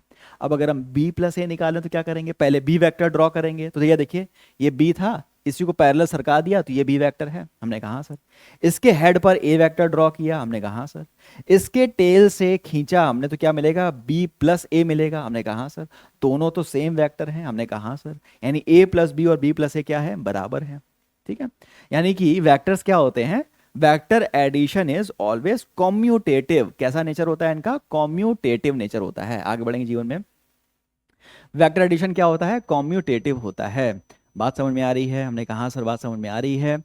तो प्रॉपर्टीज ऑफ वेक्टर एडिशन, दूसरी प्रॉपर्टी को हम समझने जा रहे हैं। कॉम्यूटेटिव होता है, दूसरा क्या है, एसोसिएटिव होता है। मतलब क्या है इसका, एसोसिएटिव होने का मतलब यह है कि अगर आप गौर करें, तीन वेक्टर्स या ज्यादा वेक्टर आपको आपस में ऐड करने हैं, पहले आप दोनों को ऐड कर लो, फिर तीसरे को ऐड करो, या पहले आप इन दोनों को बी और सी को ऐड करो, बाद में ए को उसमें ऐड करो। दोनों ही केसेस में जो रिजल्ट आएगा वो सेम आएगा। दोनों ही केसेस में जो रिजल्ट आएगा वो क्या आएगा, सेम आएगा। तो vector addition is always associative. Vector addition is always what, associative. क्या बात क्लियर हो पा रही है, हमने कहा सर बात बहुत अच्छे से क्लियर हो पा रही है कि vector addition is always associative. ठीक है, तो देखो ए और बी को हमने ऐड किया तो कैसे मिलेगा, हमने कहा ये रिजल्ट हो जाएगा टेल से हेड तक, ये वाला ए प्लस बी दिखाएगा, हमने कहा। अब ए प्लस बी में मुझे सी ऐड करना है, तो ए प्लस बी में अगर मैं सी को ऐड करूंगा तो ये फाइनल रिजल्ट हो जाएगा ए प्लस बी प्लस सी। क्लियर है, यहां पर देख लीजिए, हमने कहा ए बी और सी इधर की तरफ है, तो बी और सी को ऐड किया तो ये हो गया resultant B vector plus C vector. हमने कहा ए वेक्टर ऊपर की तरफ है, तो ये रिजल्ट इनको हमने यहां से यहां जोड़ दिया, क्या हो जाएगा, ए वेक्टर प्लस ये दूसरा वाला वेक्टर, दूसरा वेक्टर क्या है, बी प्लस सी। हमने कहा बात तो दोनों की सेम आ रही है, जो रिजल्टेंट है पी पी एस, जो रिजल्टेंट है वो दोनों में क्या है, सेम है। कॉम्यूटेटिव होता है और एसोसिएटिव भी होता है वेक्टर का एडिशन। ठीक है, तो वेक्टर का एडिशन दो प्रॉपर्टीज को फॉलो करता है, vector addition is commutative and vector addition is associative. बात समझ में आ रही है, अगर आपको सारी बातें समझ में आ रही हैं तो चैनल को जरूर सब्सक्राइब कर लीजिएगा। और चलिए मूव करते हैं अगले पर्टिकुलर पॉइंट की तरफ। ठीक है, अगले पॉइंट की तरफ एडिशन ऑफ वेक्टर्स के बारे में बात कर रहे हैं। एडिशन ऑफ वेक्टर्स के बारे में बात कर रहे हैं, ये हो गई बात। अब हम बात करेंगे सब्ट्रैक्शन ऑफ वेक्टर, दो वेक्टर को घटाया कैसे जाए। तो भैया देखो, सब्ट्रैक्शन ऑफ वेक्टर सीखने के लिए आप नए तरीके सीख सकते हो। ठीक है, आप कह सकते हो एडिशन के लिए ये नियम है और सब्ट्रैक्शन के लिए ये नियम है, लेकिन सब्ट्रैक्शन के लिए आपको प्रैक्टिकली कोई नया नियम सीखने की जरूरत नहीं है। कुछ बेसिक चीजें अगर आप कर लो तो सब्ट्रैक्शन उन्हीं नियमों से किया जा सकता है जिनसे आपने एडिशन किया था। ठीक है, इसको हम देखते हैं कैसे। देखो, कोई भी नया नियम आपको सीखने की जरूरत नहीं है। अगर आपको दो वेक्टर्स को घटाना है तो इनके लिए कोई नया नियम देखने की जरूरत नहीं है। सब्ट्रैक्शन ऑफ वेक्टर्स, देखिए ए वेक्टर ऐसे जा रहा है, बी वेक्टर ऐसे जा रहा है, आपको इनको घटाना है। कैसे घटाओगे, हमने कहा हमें ए माइनस बी निकालना है, ए माइनस बी निकालना है। तो इसका मतलब क्या है, बेसिकली हमको ए वेक्टर में माइनस बी वेक्टर ऐड करना है। बात समझ में आ रही है, ए वेक्टर में माइनस बी वेक्टर क्या करना है, ऐड करना है। क्या मतलब है, हमने कहा ए वेक्टर ऐसे, राइट, और बी वेक्टर मान लीजिए ऐसे था, जिनको हमें घटाना था। ए वेक्टर माइनस बी वेक्टर का मतलब है ए वेक्टर में माइनस बी वेक्टर को ऐड करना। तो बी वेक्टर ऐसे है, माइनस बी वेक्टर कैसा हो जाएगा, इसको फ्लिप कर दो, माइनस बी वेक्टर। अभी हमने पढ़ा है नेगेटिव वेक्टर का मतलब क्या होता है। ठीक है, अब हमें क्या करना है, इस वाले को इस वाले के साथ ऐड करना है। तो कैसे करोगे आप ऐड, मैंने कहा पहले तो ए वेक्टर को ड्रॉ करो, ये है ए वेक्टर, और इसके हेड पे दूसरा वेक्टर ड्रॉ कर दो। तो हेड पे दूसरा वेक्टर ड्रॉ कर दिया, माइनस बी वेक्टर। सही है, अब टेल से हेड को ज्वाइन कर दो, टेल से हेड को ज्वाइन कर दो। तो अगर मैं इसको ऐसे ज्वाइन कर दूं तो ये क्या बनाएगा, ए प्लस माइनस बी वेक्टर या ए माइनस बी। बहुत बढ़िया, क्या रिजल्टेंट समझ में आया, हमने कहा हाँ सर बहुत जोर समझ में आया कि हमें दो वेक्टर्स को कैसे घटाना है। तो वेक्टर्स का एडिशन क्लियर हो गया, वेक्टर का सब्ट्रैक्शन क्लियर हो गया। यही बेसिक चीजें थी, जो बेसिक कैलकुलस थी वो हमारी अभी यहाँ पर खत्म हो रही है। बेसिक अलजेब्रा थी जो यहाँ पर वेक्टर की अलजेब्रा खत्म हो रही है, एडिशन और सब्ट्रैक्शन की। Vector multiplication however is more important, और उसके बारे में भी हम बात करेंगे। लेकिन वेक्टर मल्टीप्लीकेशन के बारे में हम बात करें उससे पहले हमें कुछ सवाल देख लेने चाहिए। तो चलिए फटाफट हम कुछ सवालों की तरफ ध्यान देते हैं। ठीक है, तो वेक्टर मल्टीप्लिकेशन पर आने से पहले कुछ सवाल देख लेते हैं। सवाल क्या कह रहा है, सवाल क्या कह रहा है, गौर करिए। दो वेक्टर्स हैं, वेक्टर ए वेक्टर बी, इस तरीके से हैं कि magnitude of addition is same as magnitude of subtraction. ठीक है, the angle between vector A and vector B is, दो वेक्टर्स का एडिशन का मैग्नीट्यूड और सब्ट्रैक्शन का मैग्नीट्यूड सेम है, हमें बताना है उन दोनों के बीच का एंगल सेम होगा। तो गिवन कंडीशन क्या है, A vector plus B vector is same as magnitude of A minus B vector. हमने कहा सर बात समझ में आ रही है, दो वेक्टर्स के एडिशन का मैग्नीट्यूड क्या होगा, हमने कहा सर इसका ए का square, magnitude of A is A, right, A square plus B square plus 2ab cos theta, सही। हमने कहा सर सब्ट्रैक्शन का मतलब क्या है, हमने कहा वही रूल लग जाएगा, बस यहाँ माइनस हो जाएगा। तो हमने कहा A square plus B square minus 2ab cos theta, सही है। हमने कहा हाँ सर बात समझ में आ रही है कि यहाँ पर वेक्टर एडिशन और सब्ट्रैक्शन सेम है, इनके बीच का एंगल हमको निकालना है। तो यहाँ पर देखिए ए स्क्वायर बी स्क्वायर से ए स्क्वायर बी स्क्वायर तो कैंसिल आउट होता हुआ दिख रहा है। हमने कहा हाँ ये बात तो समझ में आ रही है। यहाँ देखो इसको अगर मैं इधर ले जाऊं तो क्या हो जाएगा, 4ab cos थीटा, ये क्या हो जाएगा, ये तो जीरो हो जाएगा, है ना। 4ab cos थीटा क्या हो जाएगा, जीरो हो जाएगा। अब 4ab तो जीरो नहीं हो सकता, इसका मतलब cos थीटा को जीरो होना पड़ेगा, यानी कि cos थीटा को जीरो होना पड़ेगा। और cos थीटा जीरो है, इसका मतलब थीटा कितना होना चाहिए, 90 डिग्री होना चाहिए। यानी दोनों वेक्टर्स आपस में कैसे होंगे, परपेंडिकुलर होंगे, दोनों के बीच का एंगल क्या होगा, 90 डिग्री होगा। और आपस में वेक्टर्स कैसे होने वाले हैं, परपेंडिकुलर होने वाले हैं, ठीक है। तो ऑप्शन ए क्लियर हो गया, आगे बढ़ेंगे। अब यहां पर देखिए, यहां पर सवाल में क्या कह रहा है, two vectors of equal magnitude have a resultant equal to either of them in magnitude. दो वेक्टर्स हैं जिनका मैग्नीट्यूड आपस में सेम है, two vectors of equal magnitude have a resultant equal to either of them in magnitude. मतलब vector A और vector B का जो रिजल्टेंट है, यानी कि ए प्लस बी, वो इनमें से किसी एक के बराबर है, यानी वेक्टर ए के मैग्नीट्यूड के बराबर है या वेक्टर बी के मैग्नीट्यूड बराबर है, जो कि आपस में सेम भी है। The angle between them is, पहले मैं बताता हूं कंडीशन क्या दी है, कंडीशन क्या दी है। देखो कह रहा है दो वेक्टर्स हैं, वेक्टर ए और वेक्टर बी, राइट। ये क्या है, दे हैव इक्वल मैग्नीट्यूड, तो इनका जो मैग्नीट्यूड है वो सेम है। मान लीजिए इनका मैग्नीट्यूड ए के बराबर है, ठीक है। फिर क्या कह रहा है, they have a resultant equal to either of them, तो इनका रिजल्टेंट क्या हो गया, हमने कहा ए प्लस बी, ये हो गया रिजल्टेंट। ये किसके बराबर है, हमने कहा आइदर ऑफ देम के बराबर है, यानी कि इन दोनों को जोड़ दिया जाए तो मैग्नीट्यूड ए के बराबर ही आता है, किसी इंडिविजुअल के बराबर ही आता है, ठीक है। The angle between them is, तो उसको खोल लो भाई। हमने कहा ये बात तो समझ में हमको आ रही बड़े आराम से। इसको अगर हम ओपन करते हैं, वेक्टर ए वेक्टर बी का मैग्नीट्यूड। अच्छा पिछले वाले सवाल में बाय द वे एक चीज मैंने आपको नहीं बताई, पिछले वाले सवाल में अगर मैं इसका मैग्नीट्यूड लेता तो under root A square plus B square plus 2ab cos theta होता, under root A square B square minus 2ab cos theta होता। अंडर रूट मैंने दोनों तरफ से हटा दिया था, इसलिए मैंने अंडर रूट लगा के नहीं दिखाया था, वो स्टेप हमने बचा लिया था, ठीक है। लेकिन यहाँ पर क्या है, दोनों तरफ की कंडीशन सेम नहीं है, तो यहाँ पर हमें अंडर रूट लेके चलना पड़ेगा, ठीक है। तो अंडर ए वेक्टर प्लस बी वेक्टर क्या हो जाएगा, मैंने कहा अंडर रूट पहले वाले का स्क्वायर, पहले वाले का मैग्नीट्यूड ए है तो मैं डायरेक्टली ए स्क्वायर लिख देता हूँ, दूसरे वाले बी का स्क्वायर, बी का मैग्नीट्यूड भी ए है तो उसको मैं ए स्क्वायर लिख देता हूँ, plus 2 times A B cos theta, सही है। ये किसके बराबर है, ए के बराबर है। तो अगर मैं यहाँ से अंडर रूट हटाता हूँ तो वहाँ पर स्क्वायर चढ़ जाएगा, ठीक है। यहाँ से मैं अंडर रूट चढ़ाता हूँ हटाता हूँ तो मुझे क्या मिल जाएगा, यहाँ से स्क्वायर मिल जाएगा, हटा दिया मैंने, क्या मिल जाएगा, दूसरी तरफ स्क्वायर मिल जाएगा, सही है। तो यह देखिए एक स्क्वायर से एक स्क्वायर कैंसिल आउट होता हुआ दिख रहा है। जो बी है उसका मैग्नीट्यूड भी तो ए के बराबर ही है, तो उसको भी मैं ए ही लिख देता हूँ यहाँ पर, इसको भी मैं क्या कर देता हूँ, ए ही लिख देता हूँ, इसको भी मैं क्या कर देता हूँ, ए ही लिख देता हूँ। तो यहाँ पर मेरे पास ये ए स्क्वायर हो जाएगा, ठीक है। तो अब क्या हो जाएगा, 2a square cos square theta, 2a square cos theta is equals to minus A square, ये वाला ए स्क्वायर उधर जाएगा, ए स्क्वायर से ए स्क्वायर कैंसिल आउट होगा, कॉस थीटा इज -1/2, यानी थीटा क्या हो जाएगा 120 डिग्रीज, थीटा क्या हो जाएगा 120 डिग्रीज। तो आशा करता हूँ आपको बात समझ में आ रही होगी, थीटा क्या हो जाएगा 120 डिग्री हो जाएगा, थीटा क्या हो जाएगा 120 डिग्री हो जाएगा। तो ऑप्शन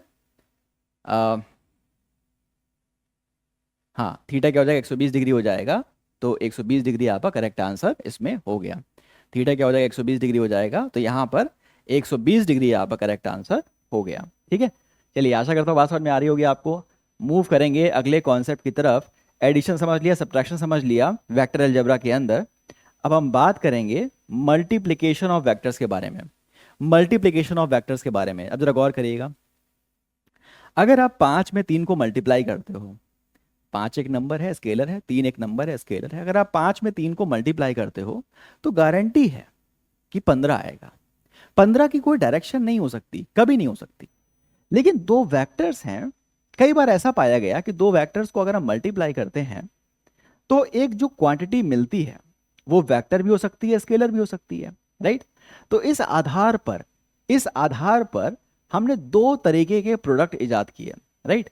वेक्टर्स के अंदर दो तरह के प्रोडक्ट इजाद किए हमने। जैसे कि फॉर एग्जांपल मैं आपको बताता हूं, अगर हम नंबर्स को मल्टीप्लाई करते हैं, स्केलर्स को मल्टीप्लाई करते हैं, तो हमेशा वही रिजल्ट आता है। लेकिन दो वेक्टर को मल्टीप्लाई करने पर हमको एक तीसरा वेक्टर मिल सकता है, या हो सकता है कि एक नंबर मिल जाए, कि स्केलर मिल जाए। जैसे कि वेक्टर ए और वेक्टर बी है, इनको मल्टीप्लाई करा और आपको एक तीसरा वेक्टर मिल गया, ठीक है। तो ये एक तरीके का आंसर है।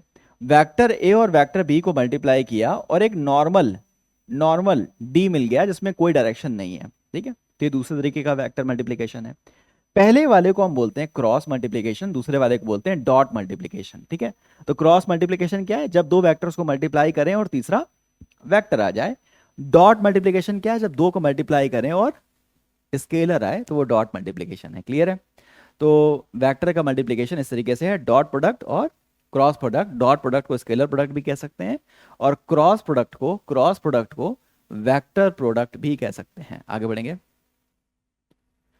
Multiplication of vectors with scalar, multiplication of vector with scalar. तो क्या हो रहा है यहाँ पर? गौर करिएगा। हमने कहा सपोज करेंगे ए वेक्टर जो है A X I cap A Y J cap A Z K cap के बराबर है।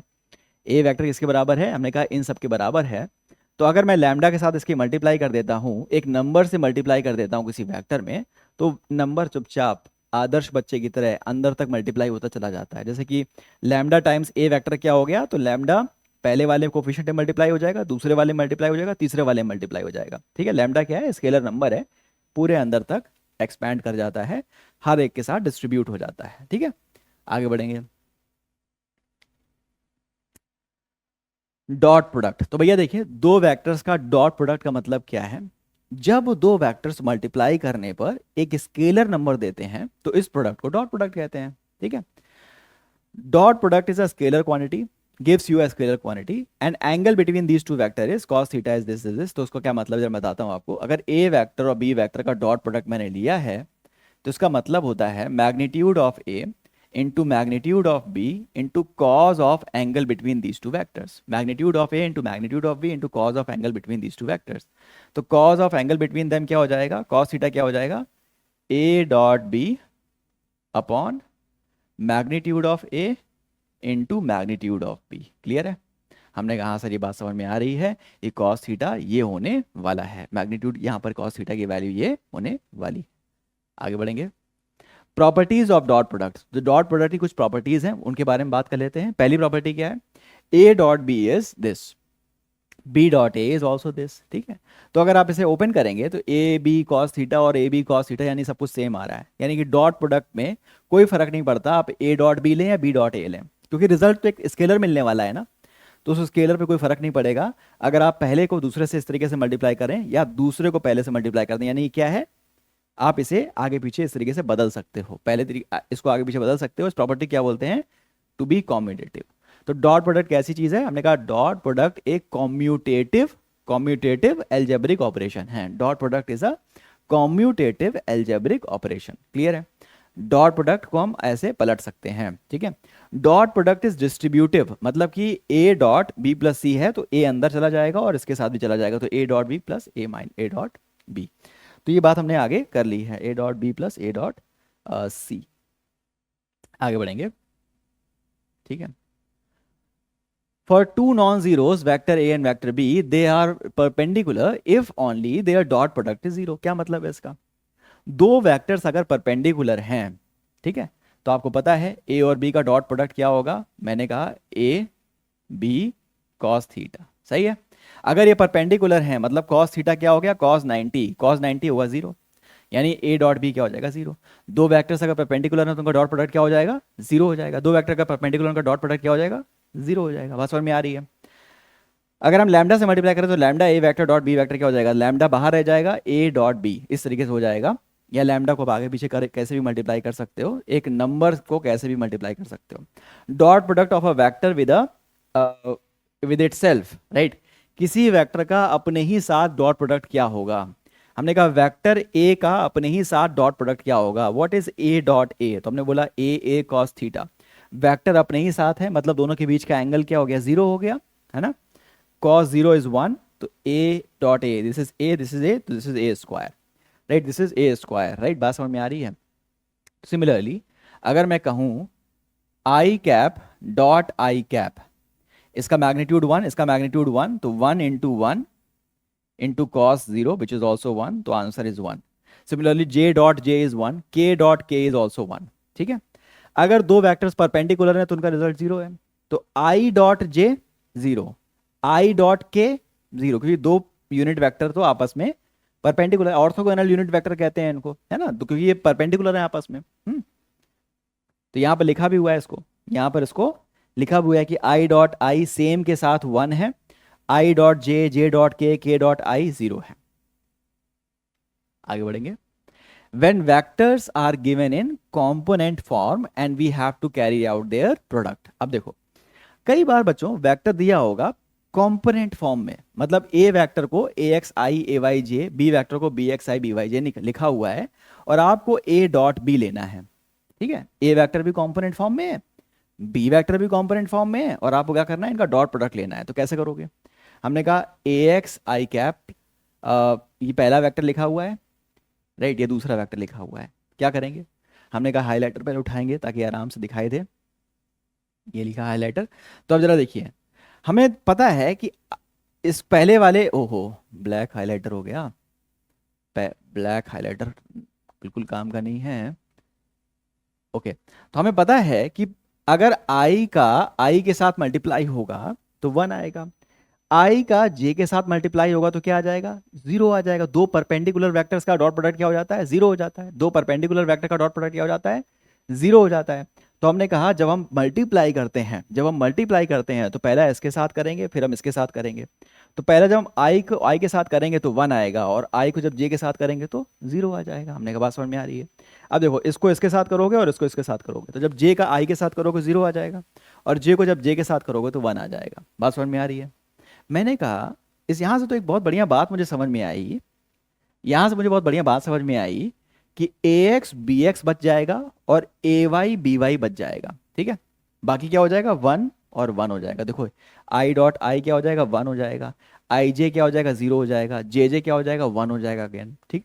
ये हम जानते हैं ऑलरेडी, हमने पिछले पेज में पढ़ा हुआ है, ठीक है।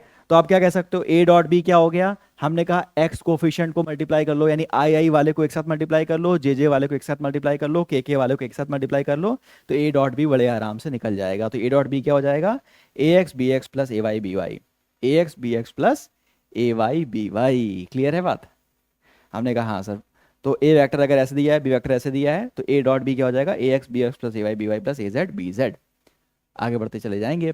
तो अब देखिए कुछ और सवाल हैं जो हम प्रोडक्ट पे लगाने वाले हैं, ठीक है। अभी तक हमने वेक्टर एडिशन और vector subtraction, basic algebraic calculus है, जो बेसिक कैलकुलस है वेक्टर्स पे, उस पर सवाल लगाए हैं। अब हम प्रोडक्ट पे सवाल लगाने वाले हैं।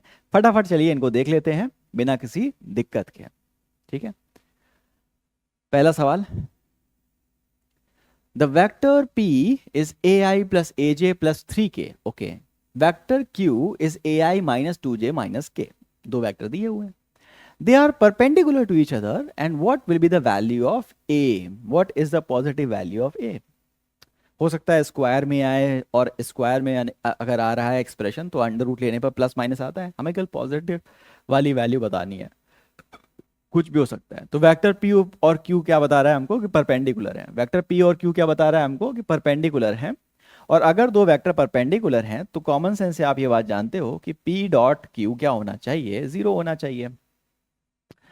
अगर p डॉट क्यू 0 है तो कैसे लेते हो p डॉट क्यू, हमने कहा केवल i का i के साथ, j का j के साथ, k का k के साथ मल्टीप्लाई कर देना है कोफिशिएंट्स में, ठीक है। तो p वेक्टर लिखा हुआ है A I cap plus A J cap plus 3k cap, right. और q वेक्टर क्या लिखा हुआ है, हमने कहा q वेक्टर लिखा हुआ है A I cap minus 2j cap minus k cap, ये क्या होना चाहिए, 0 होना चाहिए। ठीक है, अब देखो इसको इसके साथ मल्टीप्लाई किया, ए को ए के साथ मल्टीप्लाई किया, क्या बनेगा, मैंने कहा ए स्क्वायर और आई आई हो जाएगा 1, बाकी सारे हो जाएंगे 0। अब क्या होगा, मैंने कहा इसको जे वाले को जे वाले के साथ मल्टीप्लाई करो तो ए इंटू -2, तो -2a हो जाएगा। अब देखो के कोफिशिएंट के साथ इसको इसके साथ मल्टीप्लाई करो, 3 इंटू -1, तो क्या हो जाएगा, -3a हो जाएगा, -3 इंटू 1 हो जाएगा, तो 1 लिखना चाहिए मुझे, यहाँ पर क्या हो जाएगा, 3 इंटू 1 हो जाएगा, 1 लिख दीजिए।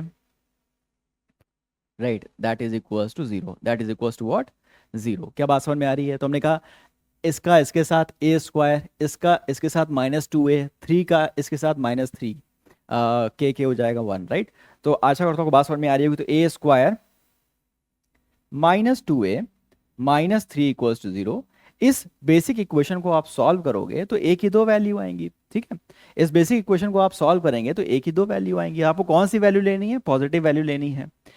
कैसे सॉल्व करोगे, तो हमने कहा A square -3a plus A -3 equals to 0, तो इसको आप निकालिए, ए कॉमन ले लिया मैंने, तो ये बन जाएगा a -3 plus 1 a -3 equals to 0। Right, तो a equals to 3 and a equals to -1, a is 3 and a is -1। कौन सी वैल्यू लेनी है, पॉजिटिव वाली, कौन सी वैल्यू लेनी है, पॉजिटिव वाली, तो a इज 3, तो ऑप्शन ए करेक्ट आंसर हो गया कि a इज 3। राइट, तो आशा करता हूँ आपको बात समझ में आ रही होगी कि कैसे हम ऐसे सवालों को सॉल्व करना है। दो चीजें परपेंडिकुलर है, मतलब उनका डॉट प्रोडक्ट 0 है। इसको देखो, force F Newton acts on a body and displaces it by this many meters, the work done for the force is going to be, force दिया है, डिस्प्लेसमेंट दिया है, वर्क डन निकालना है। तो वर्क डन क्या होता है, हमने कहा वर्क डन तो एक स्केलर क्वांटिटी है जो कि फोर्स और डिस्प्लेसमेंट के डॉट प्रोडक्ट से निकलती है। फोर्स वेक्टर आपको दिया हुआ है आई जे के फॉर्मेट में, फोर्स वेक्टर आपको दिया हुआ है आई जे के फॉर्मेट में 3i + 4j। राइट, और डिस्प्लेसमेंट वेक्टर भी आपको दिया हुआ है 3i + 4j। वाओ, दोनों सेम सेम। राइट, तो आपको क्या करना पड़ेगा, डॉट प्रोडक्ट लिए i को i के साथ, j को j के साथ मल्टीप्लाई कर देना है। तो 3 into 3 is 3 square which is 9 and 4 into 4 which is 4 square which is 16, multiply कर दीजिए 25। Right, this is the value of work done, this is the value of work done 25 joule. So option D is the correct option, option D is the correct option. Right, option D is the correct option. आगे बढ़ेंगे, if vector this is perpendicular to the other vector then what is the value of alpha. तो दो चीजें अगर आपस में perpendicular हैं, इसका मतलब क्या है, उनका डॉट प्रोडक्ट क्या होना चाहिए भैया, उनका डॉट प्रोडक्ट 0 होना चाहिए। तो क्या होगा, अगर 2i + 3j + 8k ये क्या है, उसके साथ परपेंडिकुलर है, मतलब डॉट प्रोडक्ट क्या होगा, 4j - 4i + alpha k। Okay, j पहले लिखा हुआ है, 4j - 4i + अल्फा k। हो सकता है प्रिंटिंग मिस्टेक हो, तो कोई दिक्कत वाली बात नहीं है, तरीका यही रहेगा। ठीक है, पर मैंने जो लिखा हुआ है वही यहाँ पर लिख दिया है। हो सकता है वो 4i - 4j हो, लेकिन मैंने 4j 4i लिखा हुआ, तो वही मैंने यहाँ पर लिख दिया है। तो 2i + 3j + 8k और 4j - 4i + अल्फा k। तो मुझे क्या करना है, i वाले को i वाले के साथ मल्टीप्लाई करना है, तो which is 2 into -4 which is -8 plus j वाले को j वाले के साथ मल्टीप्लाई करना है, तो 3 into 4 is 12। Right, and k वाले को 8 को अल्फा के साथ मल्टीप्लाई करना है which is 8 alpha, the whole thing is going to be 0। 12 और 8 4 हो गया, 4 उधर चला गया, -4 हो गया, तो alpha is -4/8 which is -1/2। Right, -1/2, तो -1/2 हमारा यहाँ से आंसर आ जाएगा। अगर ये प्रिंटिंग मिस्टेक यहाँ नहीं है तो -1/2 हमारा यहाँ पे आंसर होना चाहिए। वरना आप तरीका तो समझ ही गए हो कि कैसे हमें सॉल्व करना है। अगर दो वेक्टर परपेंडिकुलर हैं तो उनका डॉट प्रोडक्ट 0 कर देना है और आगे बढ़ते जाना है। आगे बढ़ेंगे, हाँ, तो ऑप्शन सी सही है, मतलब कोई प्रिंटिंग मिस्टेक नहीं है, आगे बढ़ते चले जाएंगे। अब हम बात कर रहे हैं क्रॉस प्रोडक्ट के बारे में। तो क्रॉस प्रोडक्ट के बारे में बहुत ज़्यादा अभी बात नहीं करेंगे, क्योंकि क्रॉस प्रोडक्ट अभी के लिए बहुत यूजफुल नहीं होने वाला। जो मैं काइनेमैटिक्स से स्टार्ट करने वाला हूँ, motion in a straight line start करने वाला हूँ, उसमें क्रॉस प्रोडक्ट का कोई खास यूज़ आएगा नहीं। तो मैं क्रॉस प्रोडक्ट को आपको मैं सिखाऊंगा जब मैं टॉर्क के बारे में बात करूंगा, तो वहाँ पर बेसिक बात हम कर लेंगे, और तब तक आप मैट्रिक्स डिटर्मिनेंट सॉल्व करना भी सीख जाएंगे। क्रॉस प्रोडक्ट को सॉल्व करने के लिए आपको अलजेब्रा में डिटर्मिनेंट सॉल्विंग अच्छे से आनी चाहिए, और मेरे हिसाब से तब तक आपको आ भी जाएगी जब तक हम वो चैप्टर स्टार्ट करेंगे, बेसिक रोटेशन वाला, एंगुलर मोशन वाला। ठीक है। तो क्रॉस प्रोडक्ट क्या होता है, हम वही बस बेसिक बातें करेंगे क्रॉस प्रोडक्ट के बारे में, अभी हम बेसिक बातें करेंगे। ठीक है। देखिए, अगर दो वेक्टर्स को मल्टीप्लाई करने पर जो रिजल्ट मिले वो भी वेक्टर हो, दो वेक्टर्स को मल्टीप्लाई करने पर अगर जो रिजल्ट मिल रहा है वो भी वेक्टर है, तो उनके इस मल्टीप्लिकेशन को क्रॉस प्रोडक्ट कहते हैं। उनके इस मल्टीप्लिकेशन को क्रॉस प्रोडक्ट कहते हैं। अगर दो वेक्टर्स को मल्टीप्लाई करने पर ए क्रॉस बी, इनको मल्टीप्लाई करने पर जो फाइनल क्वांटिटी मिल रही है सी वेक्टर, वो भी क्या है, एक वेक्टर है। तो इन ए क्रॉस बी को क्या बोलोगे, इस प्रोडक्ट को क्या बोलोगे, क्रॉस प्रोडक्ट या वेक्टर प्रोडक्ट बोलोगे। और इसको एक्सपैंड कैसे करोगे, A dot B sine theta, ये हो गया मैग्नीट्यूड। देखिए, magnitude of A magnitude of B into sine of angle between them. वहां क्या था, कॉस थीटा, यहाँ क्या है, साइन थीटा। और अब क्या है, ये देखो, unit vector perpendicular to both A and B. N cap क्या है, unit vector perpendicular to both A and B. N cap क्या है, unit vector perpendicular to both A and B. बहुत बढ़िया। एन कैप की डायरेक्शन कैसे निकालोगे, मैंने कहा मैं ए पे हाथ रखूंगा, बी की तरफ उंगली घुमाऊंगा, थंब जहां पर जाएगा वही ए क्रॉस बी की डायरेक्शन होगी। तो ए पर अगर आप हाथ रखिए, बी की तरफ घुमाइए, थंब ऊपर की तरफ जाएगा, this is the direction of A cross B. A cross B की डायरेक्शन क्या है, मैंने कहा मैंने राइट हैंड रूल से इस तरीके से घुमा के हाथ निकाल ली। ए क्रॉस बी की डायरेक्शन किधर की तरफ है, मैंने कहा perpendicular, normal, normal to both A and B. Normal है देखो ए के भी, और नॉर्मल है ये बी वेक्टर के भी। ठीक है, आगे बढ़ेंगे, आगे बढ़ते जाना है, वेक्टर प्रोडक्ट्स के बारे में बात करेंगे आगे।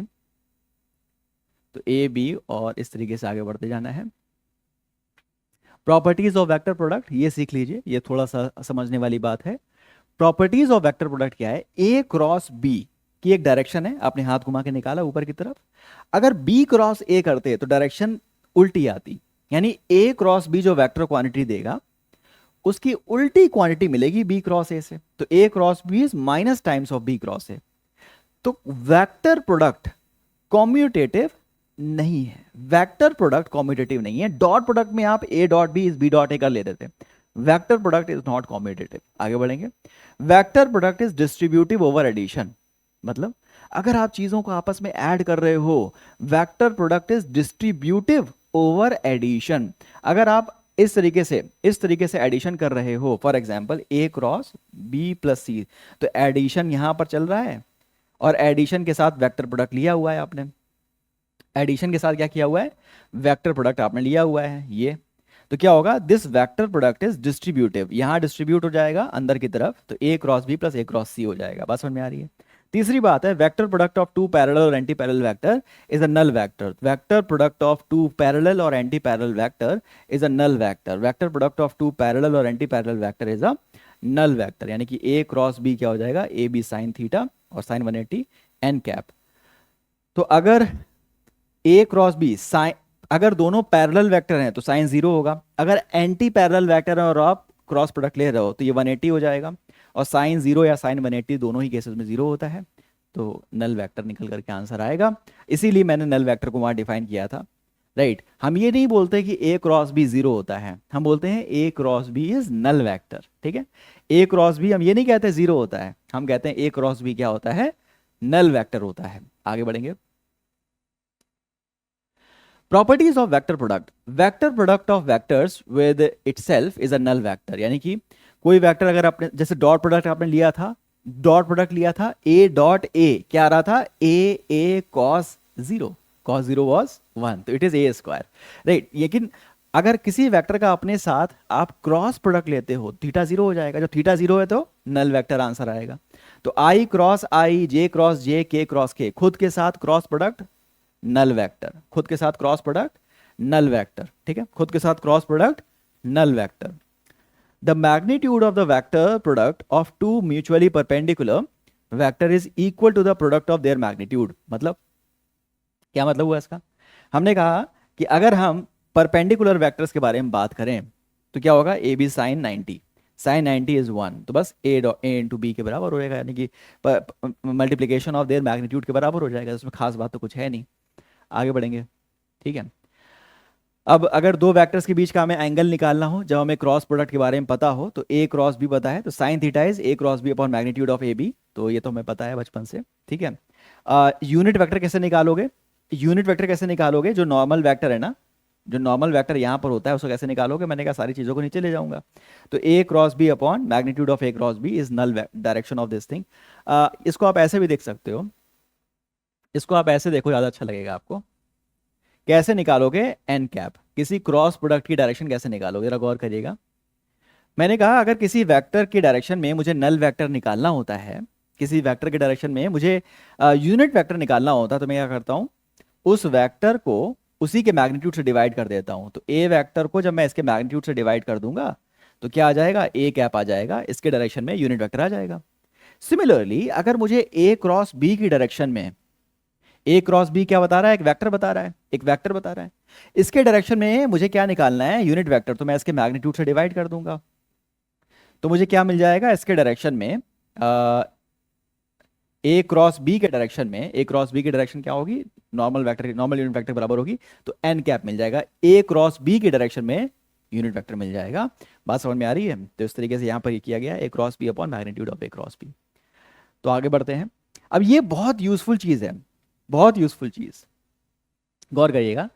मैंने कहा अगर मैं दो सेम प्रोडक्ट्स का, सेम वेक्टर्स का अगर क्रॉस प्रोडक्ट लेता हूं तो जीरो आता है, क्योंकि पैरेलल एंटी पैरेलल वेक्टर का क्रॉस प्रोडक्ट जीरो होता है। दो अलग अलग म्यूचुअली परपेंडिकुलर यूनिट वेक्टर का अगर मैं क्रॉस प्रोडक्ट लेता हूं तो कैसे डिसाइड होगा। मैंने कहा मैंने साइकिल बना लिया, आई क्रॉस जे, आई इधर की तरफ एक्स एक्सिस के लॉन्ग, जे इधर की तरफ, अगर मैं आई से जे की तरफ घुमाऊं तो किधर की तरफ पॉइंट कर रहा है, normal vector is pointing toward positive Z axis, तो इट इज के, आई क्रॉस जे इज के, जे क्रॉस के इज सिमिलरली आई, के क्रॉस ए इज आई। तो अगर मैं इसको एक सर्कल में पॉइंट करूं तो मुझे ये समझ में आ रहा है कि जब भी मैं इसमें एंटी क्लॉकवाइज चलता हूं तो मुझे पॉजिटिव वैल्यू मिलती है, जैसे आई क्रॉस जे इज नेक्स्ट वाला के, आई क्रॉस जे क्या बनेगा, के बनेगा पॉजिटिव साइन के साथ, एंटी क्लॉकवाइज चलूंगा तो के क्रॉस आई पॉजिटिव साइन के साथ जे, जे क्रॉस के पॉजिटिव साइन के साथ आई। बात समझ में आ रही है, हमने कहा आ रही है। लेकिन अगर इसी में उल्टा चलोगे तो नेगेटिव साइन के साथ आएगा, यानी क्लॉकवाइज चलोगे तो नेगेटिव, क्लॉकवाइज चलोगे तो नेगेटिव, तो आई क्रॉस के नेगेटिव साइन के साथ जे, के क्रॉस जे नेगेटिव साइन के साथ आई क्रॉस के नेगेटिव साइन के साथ जे। बात समझ में आ रही कि नहीं आ रही है, हमने कहा आ रही है, अभी ये बात समझ में आ रही है।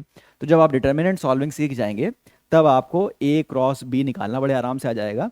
वो चीज़ मैंने अभी के लिए इंक्लूड इसलिए नहीं करी हुई, डिटर्मिनेंट अभी तक बहुत बच्चों ने अपनी क्लास में नहीं किया होगा, अलजेब्रा की मैथ सेशन में नहीं किया होगा। और डिटर्मिनेंट को सीखना, को फैक्टर को समझना थोड़ा सा लेंदी प्रोसेस है, डिटर्मिनेंट समझाने में ही मुझे करीब 30-35 मिनट लग जाएंगे। तो डिटर्मिनेंट वाले पार्ट को हम आगे के लिए रखेंगे कि कैसे अगर वेक्टर अपने फॉर्म में लिखा हुआ है कंपोनेंट फॉर्म में तो आप कैसे निकालो। इसे अभी मैंने दिखाया ना डॉट प्रोडक्ट में, ए एक्स आई प्लस बी वाई जे लिखा हो, बी वेक्टर ऐसे ही अपने कंपोनेंट फॉर्म में लिखा हो, तो आप बड़े आराम से डॉट प्रोडक्ट ले सकते हो, आई आई का एक साथ, जे जे का एक साथ, है ना। लेकिन वैसा आप यहाँ पे नहीं कर सकते, ठीक है, वैसा आप यहाँ पे नहीं कर सकते हैं, क्रॉस प्रोडक्ट में थोड़ा अलग नियम चलता है।